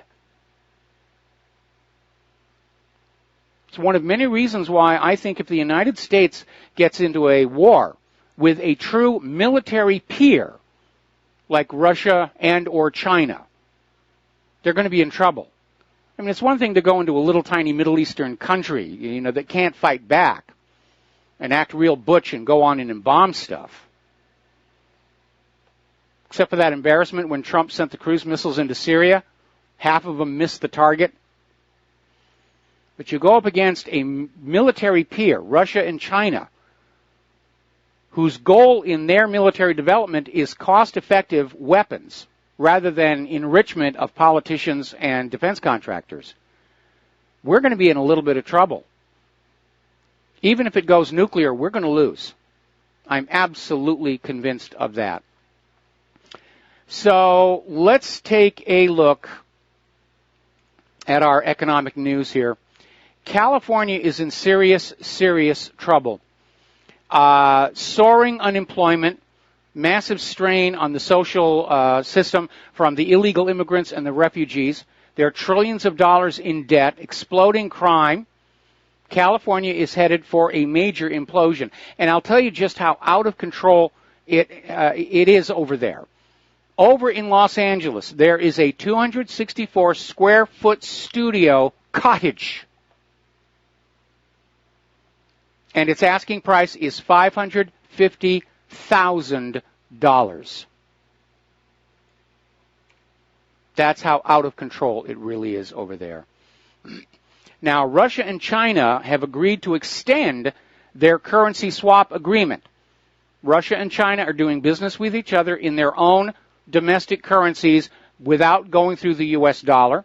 And this, of course, is angering the Federal Reserve and the U.S. government because their goal is for everybody to still be back on Bretton Woods. All global trade and banking goes through the U.S. dollar, with the U.S. getting a piece of that action.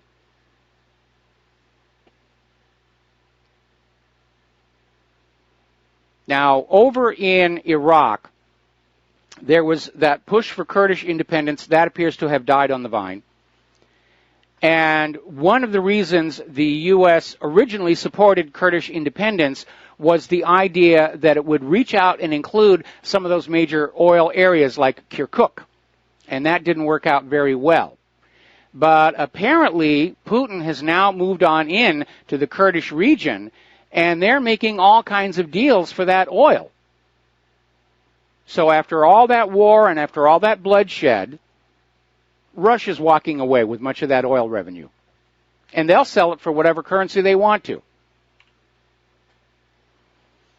Now, Tesla appears to be in trouble. They have borrowed heavily on a product that at the moment they're losing money on every unit sold. It's actually costing them more to build, ship these cars than the asking price. They're trying to loss lead to get people to buy the cars. And people are buying them. It's a cool car. I've had a chance to see one up close.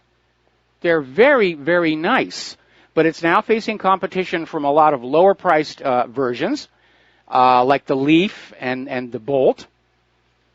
But the weak part on the electric car, of course, remains the batteries, which take a very long time to charge, and your range is limited. Now, for people like Claire and I, where our entire driving range is basically 3 miles around our home, we don't go much further than that. Electric car makes a lot of sense. For people in larger areas like Los Angeles, not so much. But Toyota is now announced they've come out with a solid-state version of the lithium-ion battery, which will be smaller and lighter, store more energy, and take just a few minutes to charge. This may be based on that technology that Toshiba unveiled at the Consumer Electronics Show. That will change everything. We're going to see electric boats, electric lawnmowers, and everything. The only question will be, where are we going to get the electricity? Well, natural gas maybe, thorium cycle reactors ideally. Now, the other day we were talking about how a jeweler in Canada had gone down to the local bank and purchased a gold wafer from the Royal Canadian Mint because they needed the gold to fabricate something that they were making. No big deal. Got back to the jewelry shop, got the wafer out of the package, couldn't run it through the machinery that normally would help them take gold and shape it. Went to bend it, and pure gold bends very easily.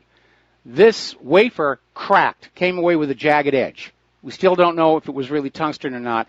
And the Royal Canadian Mint is out there saying basically it's not ours, and the counterfeiting of Royal Canadian Mint products is extremely rare. This is an isolated case.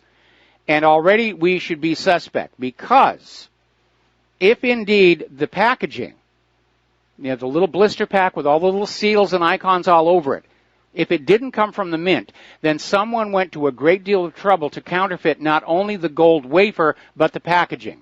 Nobody does that for just 1 or 2 fake items, but for thousands. So is somebody scamming gold out of the mint? Is somebody trying to flood fake gold into the market to discourage people from investing in gold, keep them in the savings account in the stock market? There's a lot of scamming going on, and we know that a lot of places that are supposed to be holding gold are holding tungsten bars instead, which raises the question, where did the real gold go? By the way, when this tungsten cord gold story first broke from Germany, I made a suggestion on this radio show, which apparently has now become widespread practice, and that is the gold dealers are getting these little ultrasound machines from that they use in hospitals, because if you put the little sensor on one of these gold bars and there's a tungsten core inside, you will see the boundary layer between them. Just something to keep in mind. Let's grab a phone call here. James in Ohio. Aloha. Welcome to the show. What's on your mind? Hi, how are you doing? By the way, on the gold thing, I think if I remember correctly, I've read that gold is so ductile that an ounce can be drawn into a wire 1 mile long. Tungsten, not so much. I work with tungsten myself sometimes. It's pretty Well, I mean, look at gold leaf. I mean, it's amazing how thin they can get gold leaf. It really is wonderful stuff. I used to work with it when I was going through my craft phase and everything. But yeah, gold is an amazing material. But the main reason I called in was because of the Kevin Spacey debacle.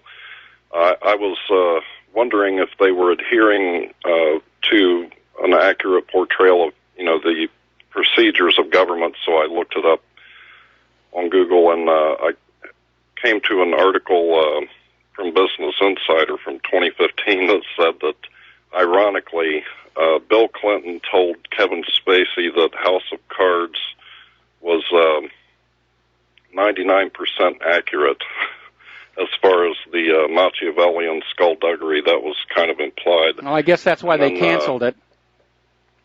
Yeah, well, also ironically, Robin Wright once said she never did nude scenes or sex scenes because she felt that acting should be about the ability of the actor or actress, not a body.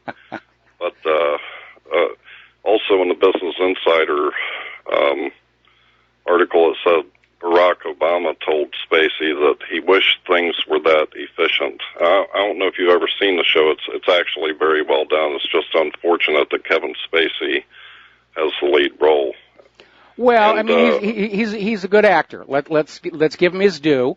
And there's a lot of good actors, and the fact that he himself is gay is no big deal as far as I'm concerned. Right.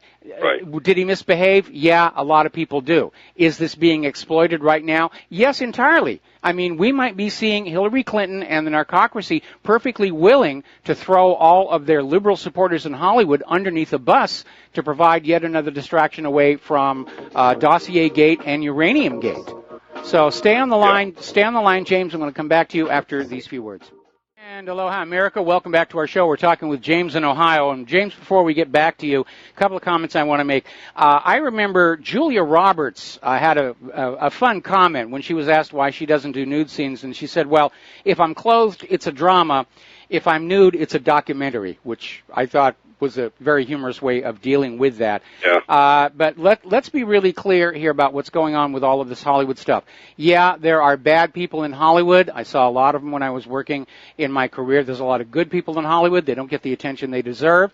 And yes, a lot of this bad behavior was going on. That being said, we also need to realize that a lot of times people who feel that they are slighted will get revenge by making an accusation, an allegation. And we shouldn't get caught up in the enthusiasm of going after people like Harvey Weinstein, that we allow opportunists to harm the careers of people who have not really done anything wrong. So we have to be very, very careful about that. But again, I'm starting to think that we're seeing Hillary Clinton and the narcocracy are perfectly ready to throw all of their liberal supporters in Hollywood underneath a bus to save themselves, to just have another distraction away from Uranium Gate and Dossier Gate. And as I said before, I'm not taking the bait, which is why I'm not spending a lot of time on this stuff about Kevin Spacey, other than to say that he is a fine actor and I admire his work. Yeah, one final comment on human psychology. A friend who does a lot of business posted a link on his Facebook page. This company, their shares went up 392%, and apparently the only reason was they added the word blockchain to their company name. So that's all I got for you today. Well, now you know Keep why. up the good work. Now you know why Wall Street calls investors in stocks the thundering herd. And, right. Yeah, it is, unfortunately, if you have absolutely no moral character whatsoever, it is actually very easy to manipulate large crowds, and not always to their own benefit. All right, we're going to let you go. Thank you very much. We're coming up here on the top of the hour, and Don Wiskin. Video that is linked to from whatreallyhappened.com, all that's left of Sears Canada. And it's a phenomenon that we see anytime stores are going out of business. The employees there, they know their jobs are about to end. They basically stop being enthusiastic about trying to keep things neat and clean. And basically, it's just there's a floor, and all of the remaining inventory is just on the floor, and people are going through the piles looking for any bargains that might remain. And it's a very, very depressing thing to be seeing. And finally, a federal judge just ruled that government subsidy payments to health insurance companies are, in fact, illegal. There was a big stink when Obama started to do that, and he was tapping into various slush funds to try and keep the health insurance companies going when Americans stopped buying those mandated policies and settled for the IRS fines instead. Talk about an epic fail. That was it. We'll be back after station identification with Don Wiskin. Aloha, America. Welcome back to our show, hour number 3, and we're still trying to connect with Don Wiskin of Extendovite and talk about what he's been having to deal with trying to bring a decent product to market in the face of so many large corporations who are basically selling junk. And in some cases, okay, we've got Don on the line. Joining us on the line right now is Don Wiskin of Extendovite, heartdrop.com. And Don, welcome to the show. Well, thank you very much, Michael. It's good to be back. Well, we've had you on the show before, and of course, we talk about your product all the time. You're one of our loyal advertisers about the product. I'm using it myself, and it is making a difference, especially for old people like me. But the reason I wanted to get you on the show today, and we're going to talk about the product a little bit further on, is you were sharing with me that you had recently had a little bit of a kerfuffle, if you will, over one of the variations of your product with the Canadian authorities. You want to share that with us?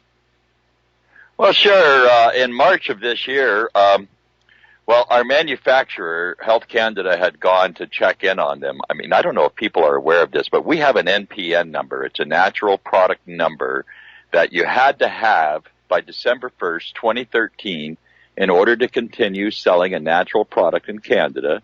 But the NPN number also gives you the right to start making some claims that your product can do things.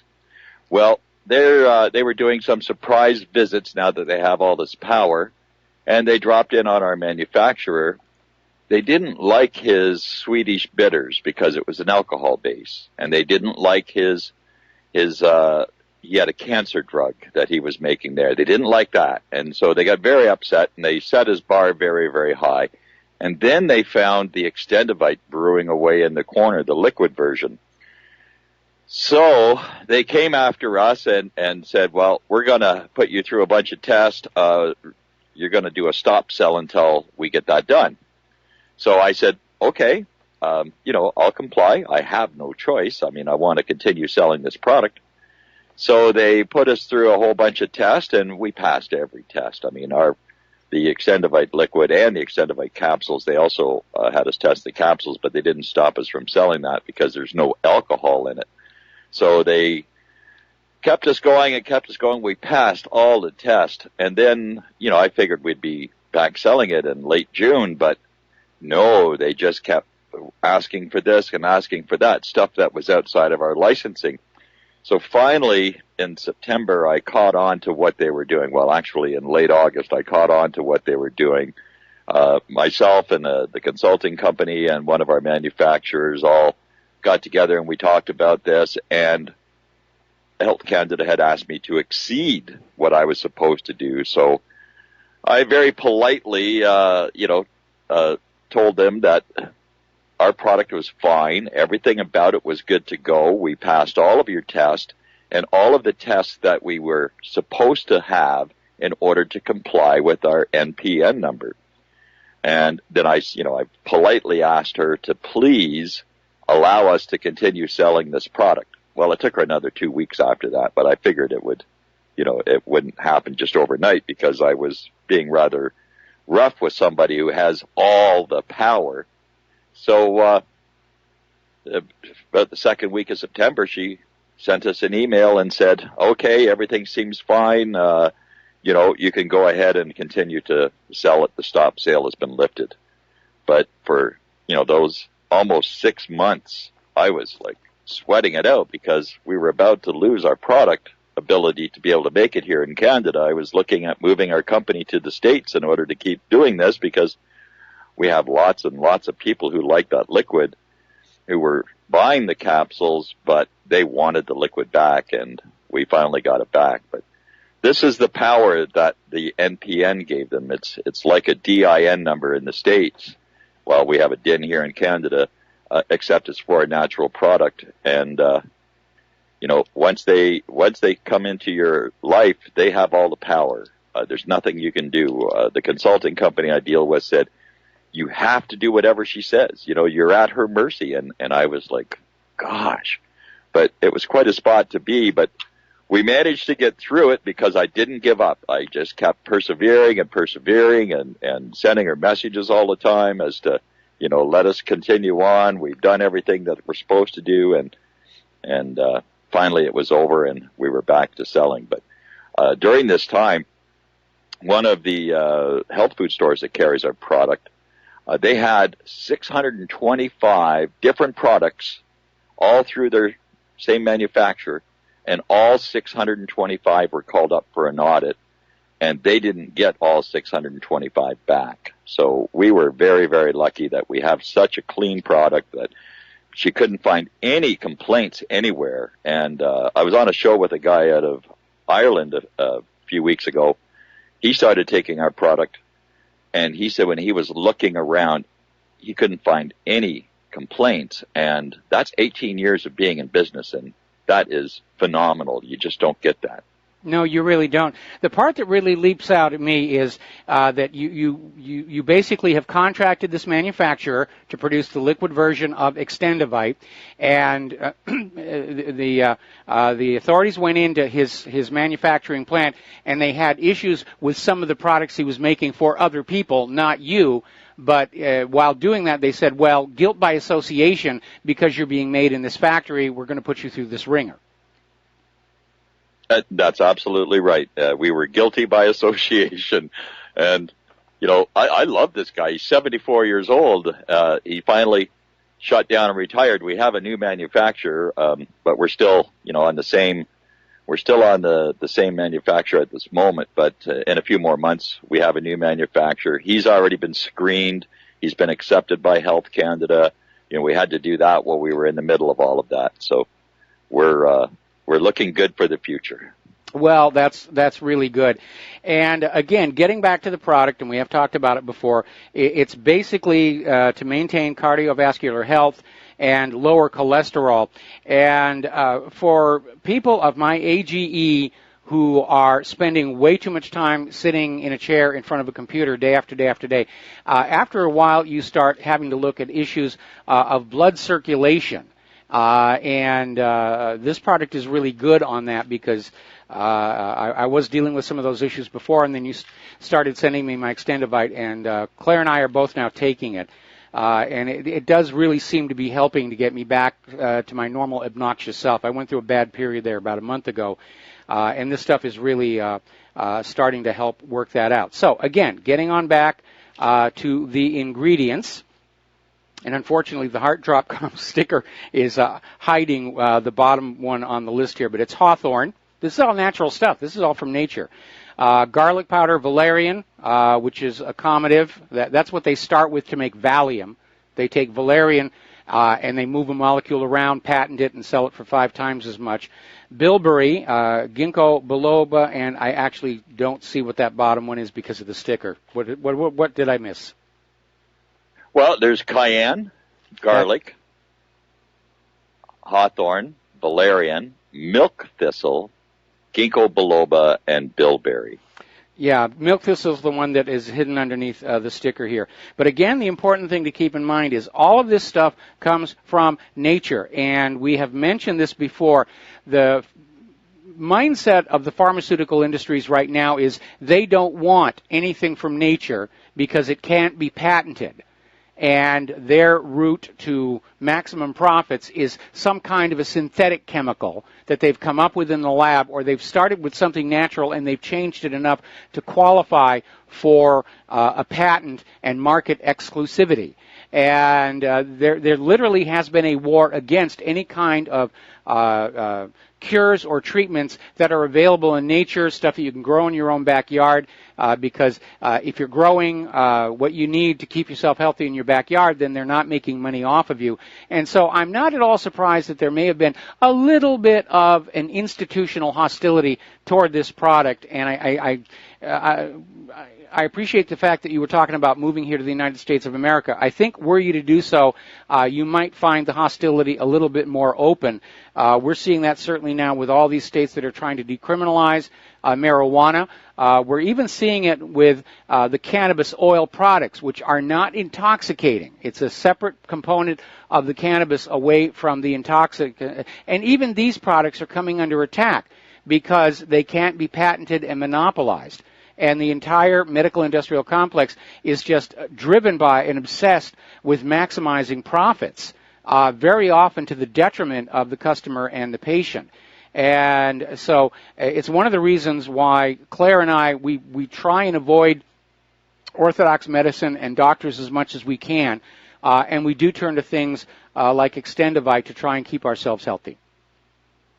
Well, Extendivite, we've been doing this for 18 years now, and it is amazing how well it works. We just had a call last week from a chelation doctor in the U.S., and he had a patient who started doing really, really well and started getting healthier. For those who don't know what chelation is, it's a formula, an EDTA formula that they introduce intravenously into your body. And back in the 50s, they used it to get the lead out, and they found that it really improves circulation.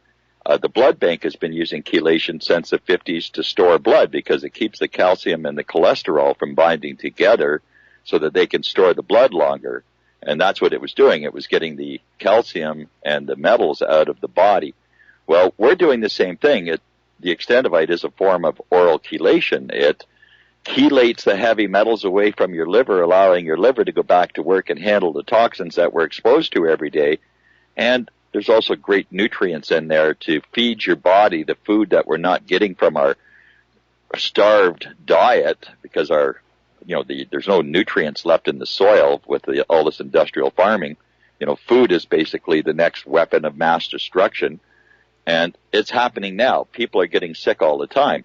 In the early 1900s, when a doctor passed his medical exam, they didn't even study heart because heart attacks weren't something that were prevalent back in the 1910s, let's say. But shortly after that, once they started industrialized farming and getting more industrialized in our world, then yes, we build up these chemicals in our body. We can't get them out, and it takes things like Extendivite to help remove them and give you back your health.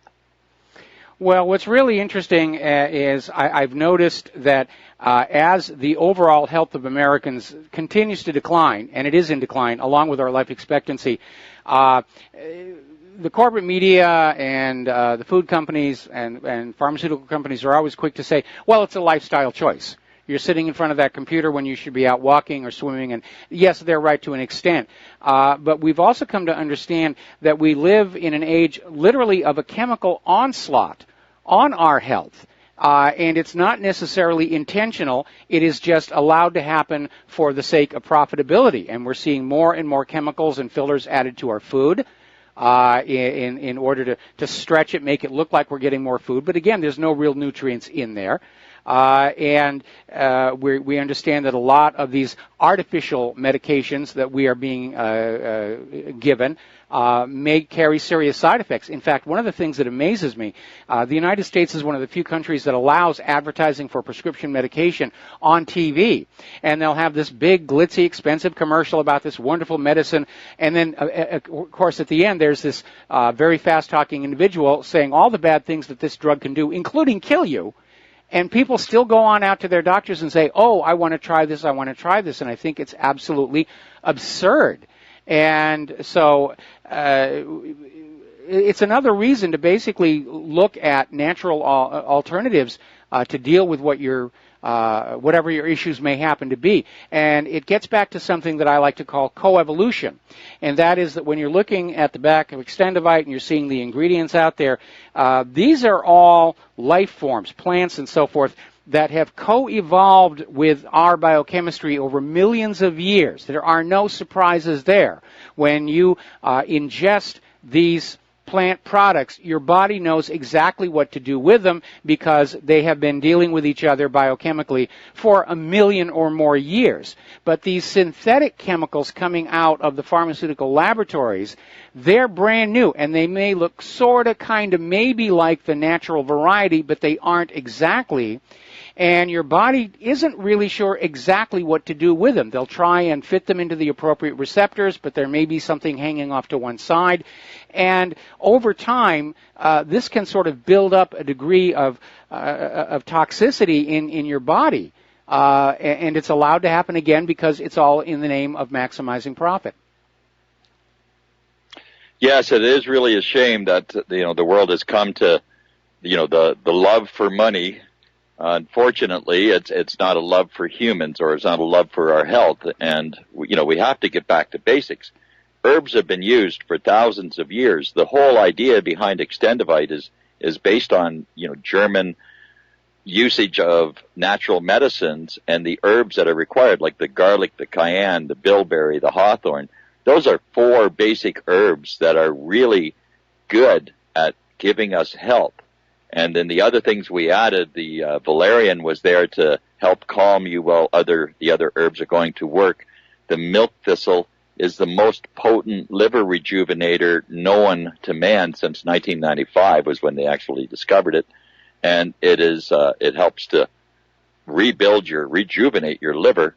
And the ginkgo biloba, more oxygen to the heart and brain, but as well the ginkgo is a blood thinner, which helps to keep your blood flowing. And then, we've had a lot of people who were on our product who have had Coumadin or warfarin, as it's commonly known, for blood thinners.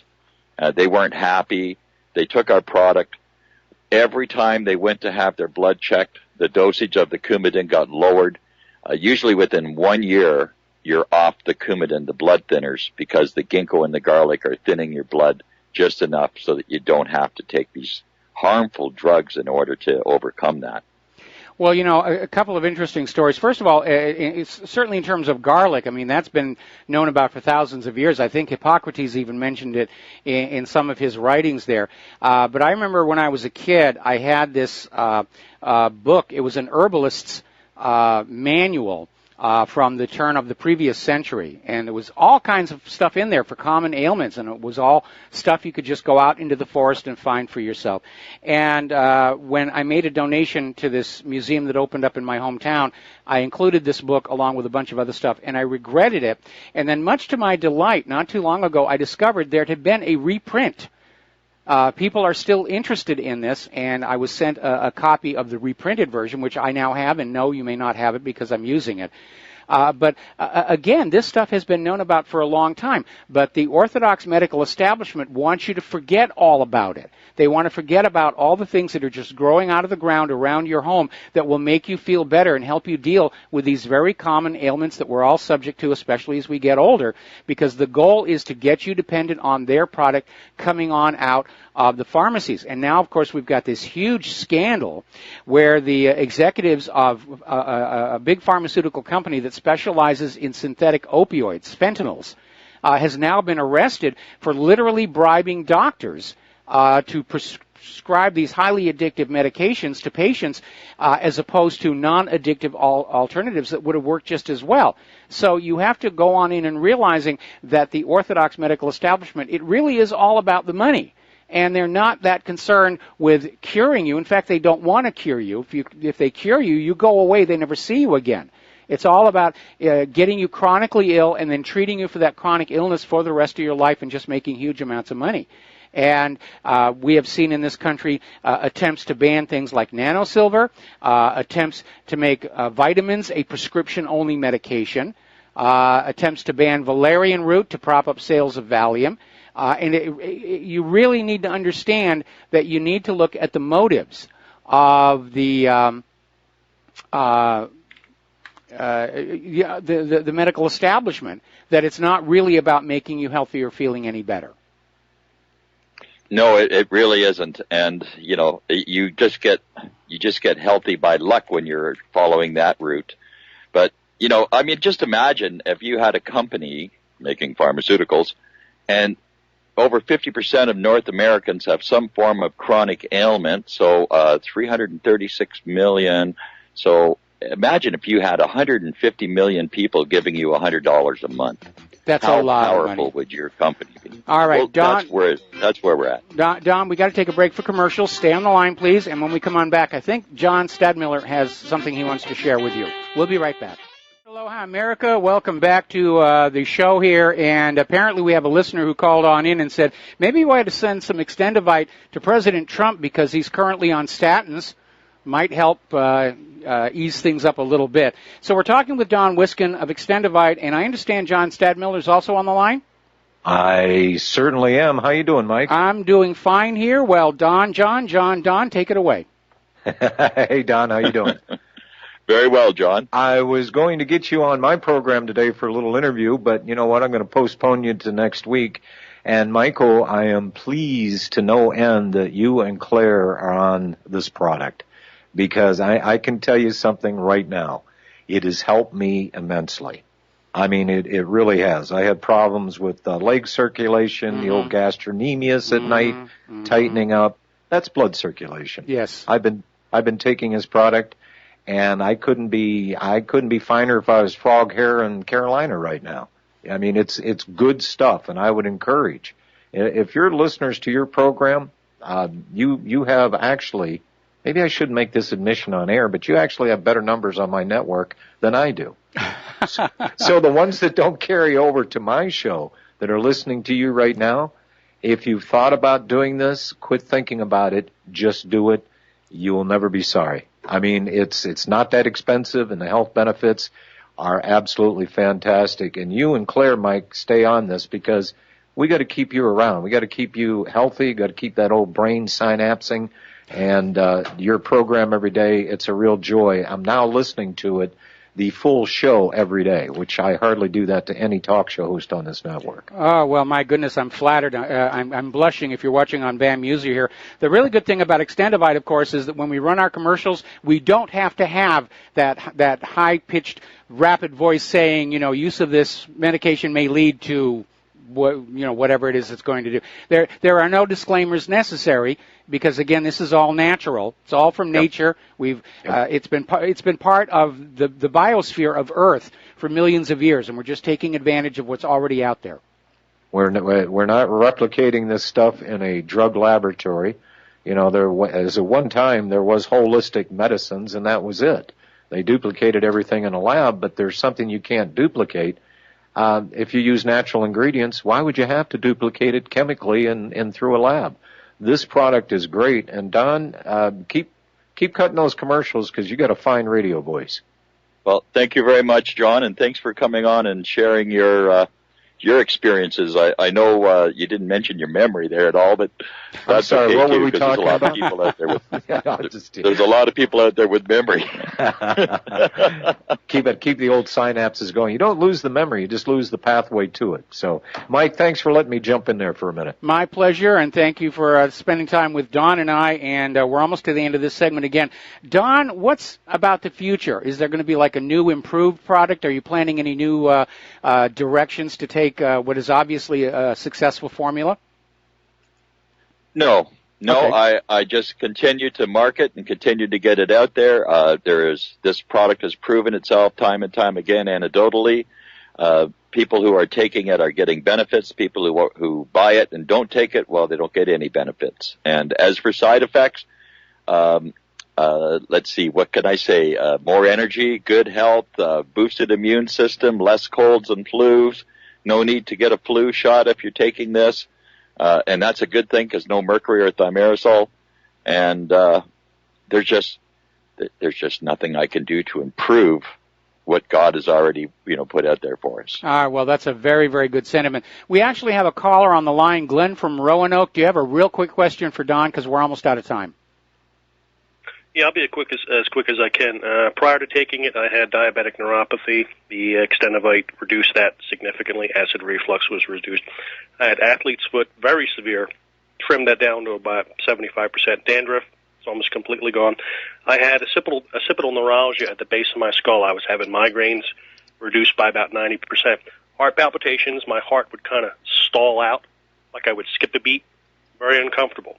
And when walking from downstairs going to sleep, by the time I got to the bedroom, which is just one flight of stairs, my heart was pounding coming out of my chest. My vision was blurry. This completely solved that problem. Great product. Thanks.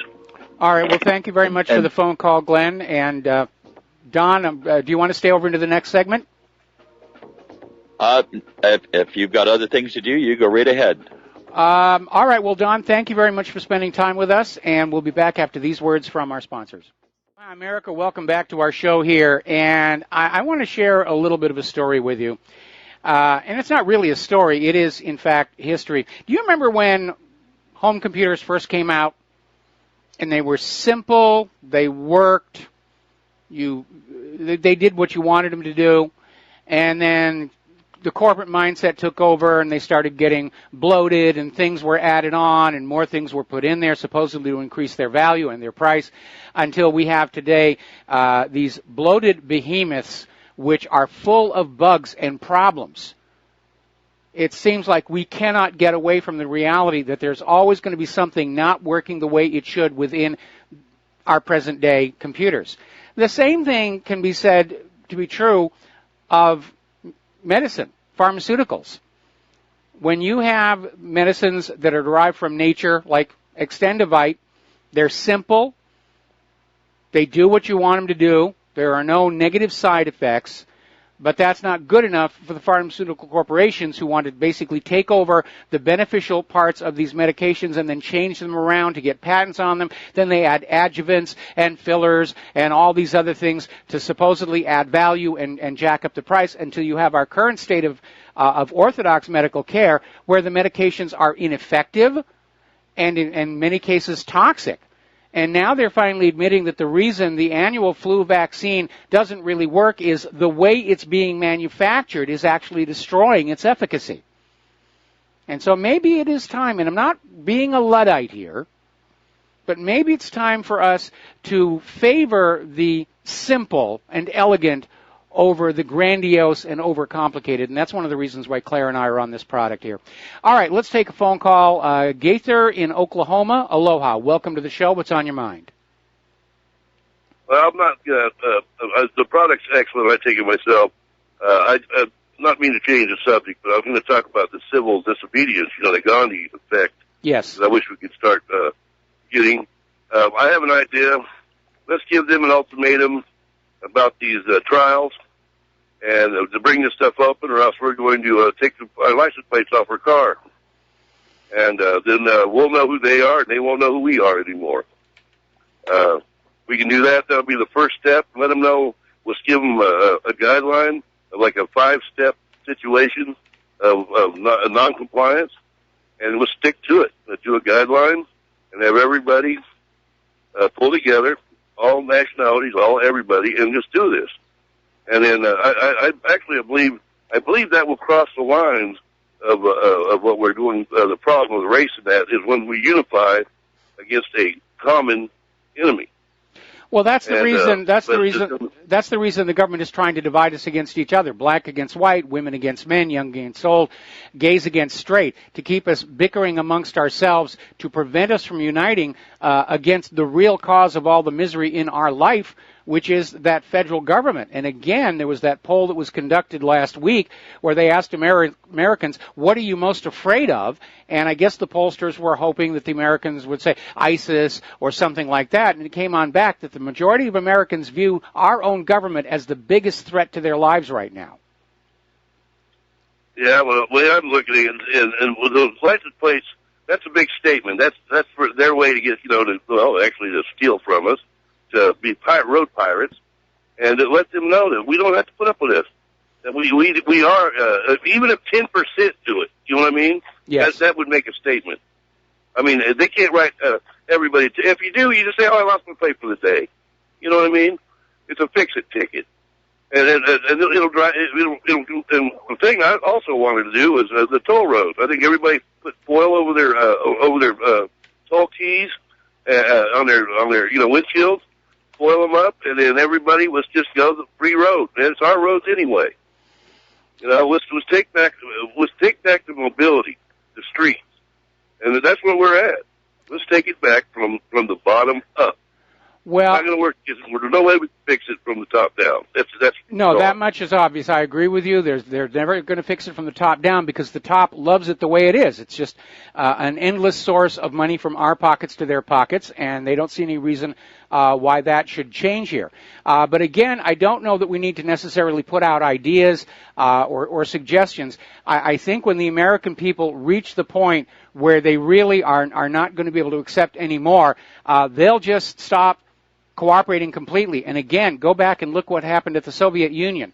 Nobody got up there and said to the Soviet people, let's just stop supporting our government. It was just something that occurred to everybody pretty much at the same time, and they all said, yeah, I've had it. I've reached my breaking point. This is it. I'm not part of this government's worldview anymore, and the Soviet Union fell. Well, also, but the Soviet Union, also the giant gangs took over, and believe it or not, they protected their little towns and that from different gangs. I knew a lot of Russians who come back and said if they wouldn't have joined a certain group, they wouldn't have made it. And so a lot of people have this misnomer that everybody in Russia, they collapsed, they had a rough time, and it worked out. No, they had to pick and choose alliances, and that's how they made it through that within their groups. It wasn't like some big national, everybody recovered at once. There's a lot of people that still haven't recovered, which, let's say that anymore. But another one little subject I didn't want to hit is I scan on the radio all the police, fire, and airplanes, and all I'm hearing anymore is these people that are disillusioned walking around in the middle of the street, not on their meds, or they're saying their levels aren't right. This is amazing.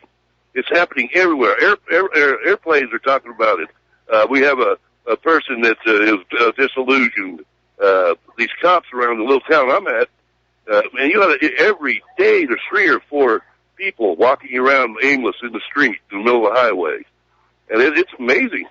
People are fried. Yeah, they are. Anyway, I'll let you deal with that. Yeah, you can only put so much pressure on a population before you start seeing some really aberrant behavior. And it's happening here, in our country. People have just been pushed to the breaking point. Thank you for the phone call. We're going to let you go here. Yep. Apparently, the CIA just all of a sudden decided they were going to release a whole bunch of documents about Osama bin Laden. And the payoff in there is a document, 19-page document, purportedly written by a senior member of Al-Qaeda, saying that Al-Qaeda and Iran are buddy-buddy and hug each other and trade wet, sloppy kisses. So we're starting to see the ramp-up of the propaganda to lead us to a war with Iran. Oh, we have to go after Iran. Iran is supporting Al-Qaeda. So was Hillary Clinton. Let's make war on her.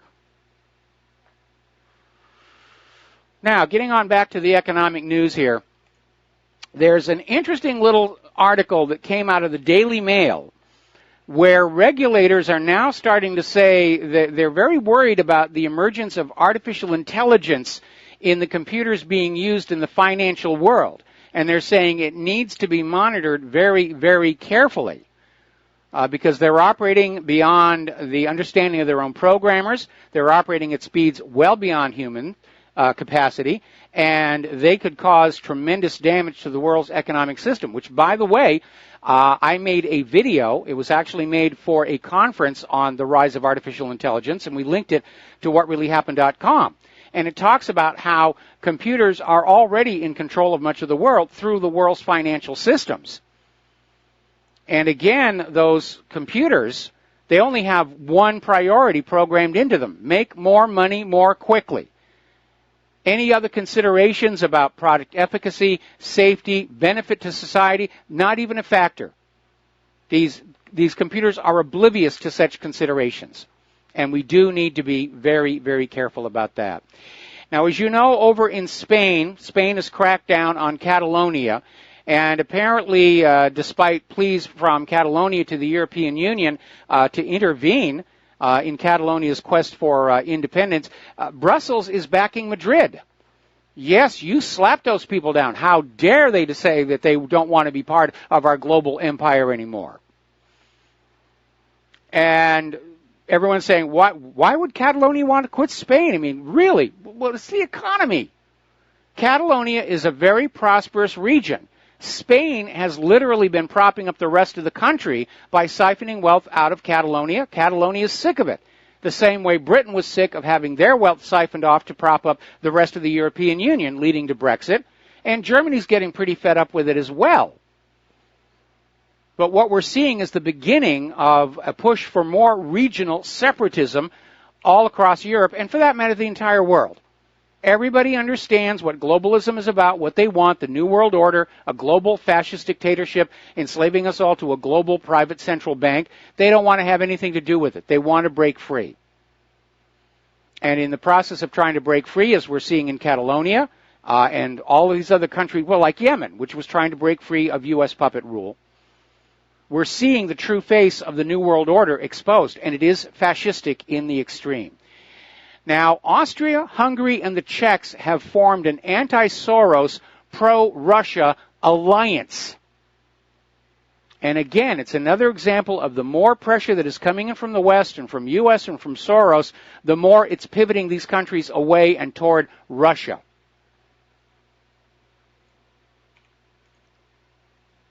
Even Israel is now all of a sudden upset with what Soros has been doing there, and they're passing a new bill to prevent, quote, hostile funding, end quote, from leftist organizations.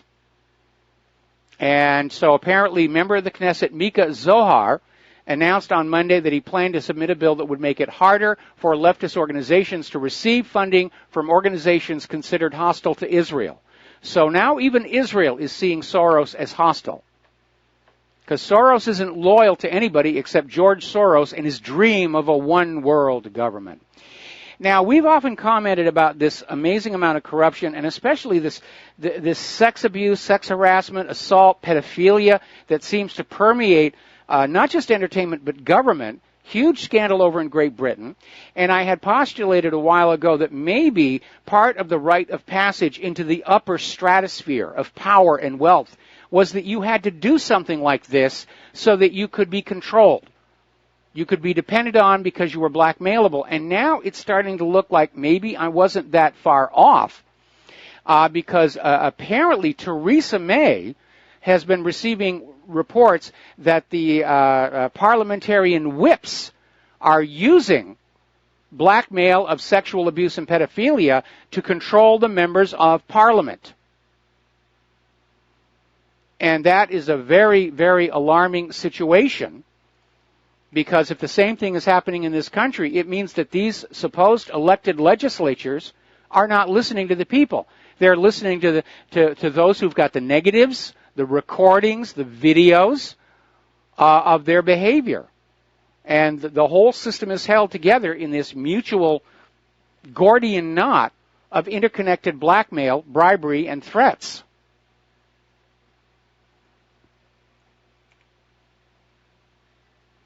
Now, getting into the world of political correctness, apparently a member of the European Parliament, Bill Etheridge, was booked to be the first speaker at the newly formed Liberate the Debate Society at Sussex University. And the society was set up by politics students who wanted to promote free speech and discuss controversial topics. And instead, the society was told that Mr. Etheridge's talk on libertarianism and free speech had been deemed medium-high risk and would be allowed to go ahead only if the speech complied with a series of measures from the university to ensure the safety of speakers and of students. So in other words, we have a free speech society whose first speech is being censored to make sure it doesn't have any trigger words or affects the snowflakes. Now, this next story is right out of Monty Python, and I put a video up to illustrate it. The British government has now declared that men can get pregnant too, not just women. This is liberalism to the age of a mass mental illness. And apparently the British Foreign and Commonwealth Office wants edits made to the International Covenant on Civil and Political Rights. Basically, it's deemed the phrase pregnant women is excluding transgender people who have given birth. Well, I hate to be the one to break this to you, but following the surgery by which a man becomes a woman, he can't have a kid. It's not all there. Now, if they had a kid before the transgender surgery, they were a woman at that time. But it really is just another one of these attacks on our sense of self and our identity. And it really is silly. Doesn't the British government have more important things to worry about? Now, meanwhile, over in the Summerhill School in Kingswinford, West Midlands, parents have become furious when they discovered the school had put closed-circuit TV cameras in the toilets. And the parents are saying this is intrusive, it's creepy. They're concerned that images of their children on the toilets could be recorded, leaked out, used to bully and harass them. The school bosses are saying the cameras are there to prevent bullying and to prevent vandalism. But that is a little bit over the top when you have a camera watching you do what you do on the toilet. If I were fortunate enough to have a child and they were going to a school and I found out they were doing that, that kid would be out of school and homeschooled. 24 hours. No, you are not spying on my kid. Remember that big stink here in the U.S. a few years ago where the school-issued laptops were found to have spyware installed on them, so the school administrators and teachers could spy on the kids in their own bedroom on the school-supplied laptops. The schools have no business what's going on in the kids' home.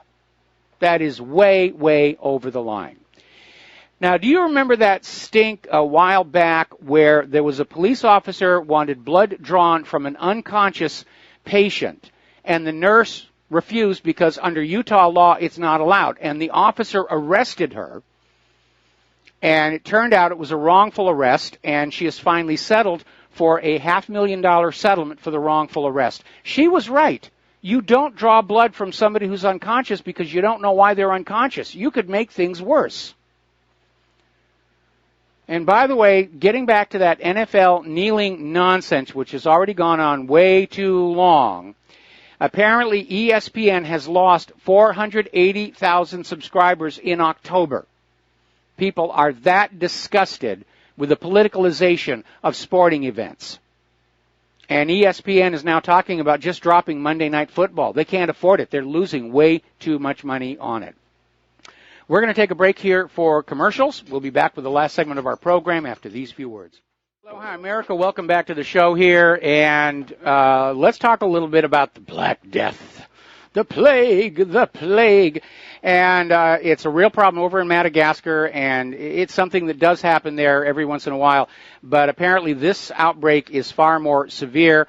It was amplified by one of the traditional religious rituals of Madagascar, which is where they, on their equivalent of the Day of the Dead, they walk around with the dead bodies wrapped up, and it's spreading like crazy. Now, so far, 124 people have died, 1,300 infected. Doctors are saying the figure's definitely going to go up because they're not out into the more remote areas yet. But warnings have now been issued by the World Health Organization for South Africa, Mozambique, Tanzania, Kenya, Ethiopia, Comoros, the Seychelles, Mauritius, and Reunion, that they are all at risk of infection. Why have they not closed the harbors and airports on Madagascar? Now, they've confirmed that this outbreak of the Black Death is the exact same bacteria that wiped out at least 25 million people in Europe during the 13th and 14th centuries.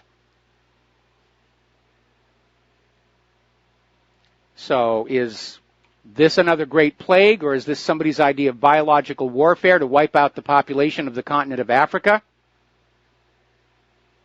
We're not really sure about that. Story that just now came on in, apparently Judicial Watch is pointing out in the wake of what happened in Manhattan that now Special Counsel Robert Mueller basically at one time worked with radical Islamist groups to purge anti-terrorism training materials that were found to be offensive to Muslims. Now, that's just a little bit out there.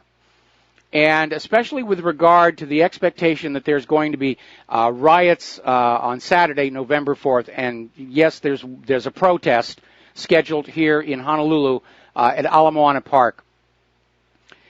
Democrats are already starting to realize that all of this radical, violent, left-wing protesting is actually harming the Democratic brand, which is already battered and bruised because of what Hillary and Debbie Wasserman Schultz did, first of all, to Bernie Sanders, and then second of all to the American people as a whole.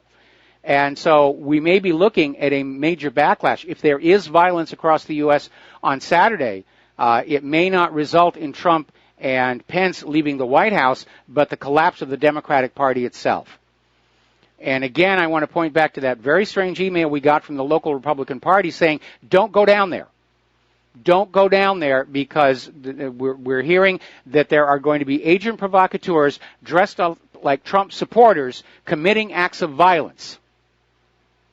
And it all looks like it's bought and paid for. It's very well organized. They're going to have these events in a lot of different cities. Stay away from them. But remember, it is bought and paid for. We now know that the leadership of Antifa has been coordinating with the leadership of ISIS and Al-Qaeda. They all met at the G20. And I'll bet you George Soros is writing all those paychecks. All right, there's the music. I need to get out of here. I got another interview to do here. Stay tuned for John Stadmiller. We'll be back here tomorrow on RBN and Aloha America.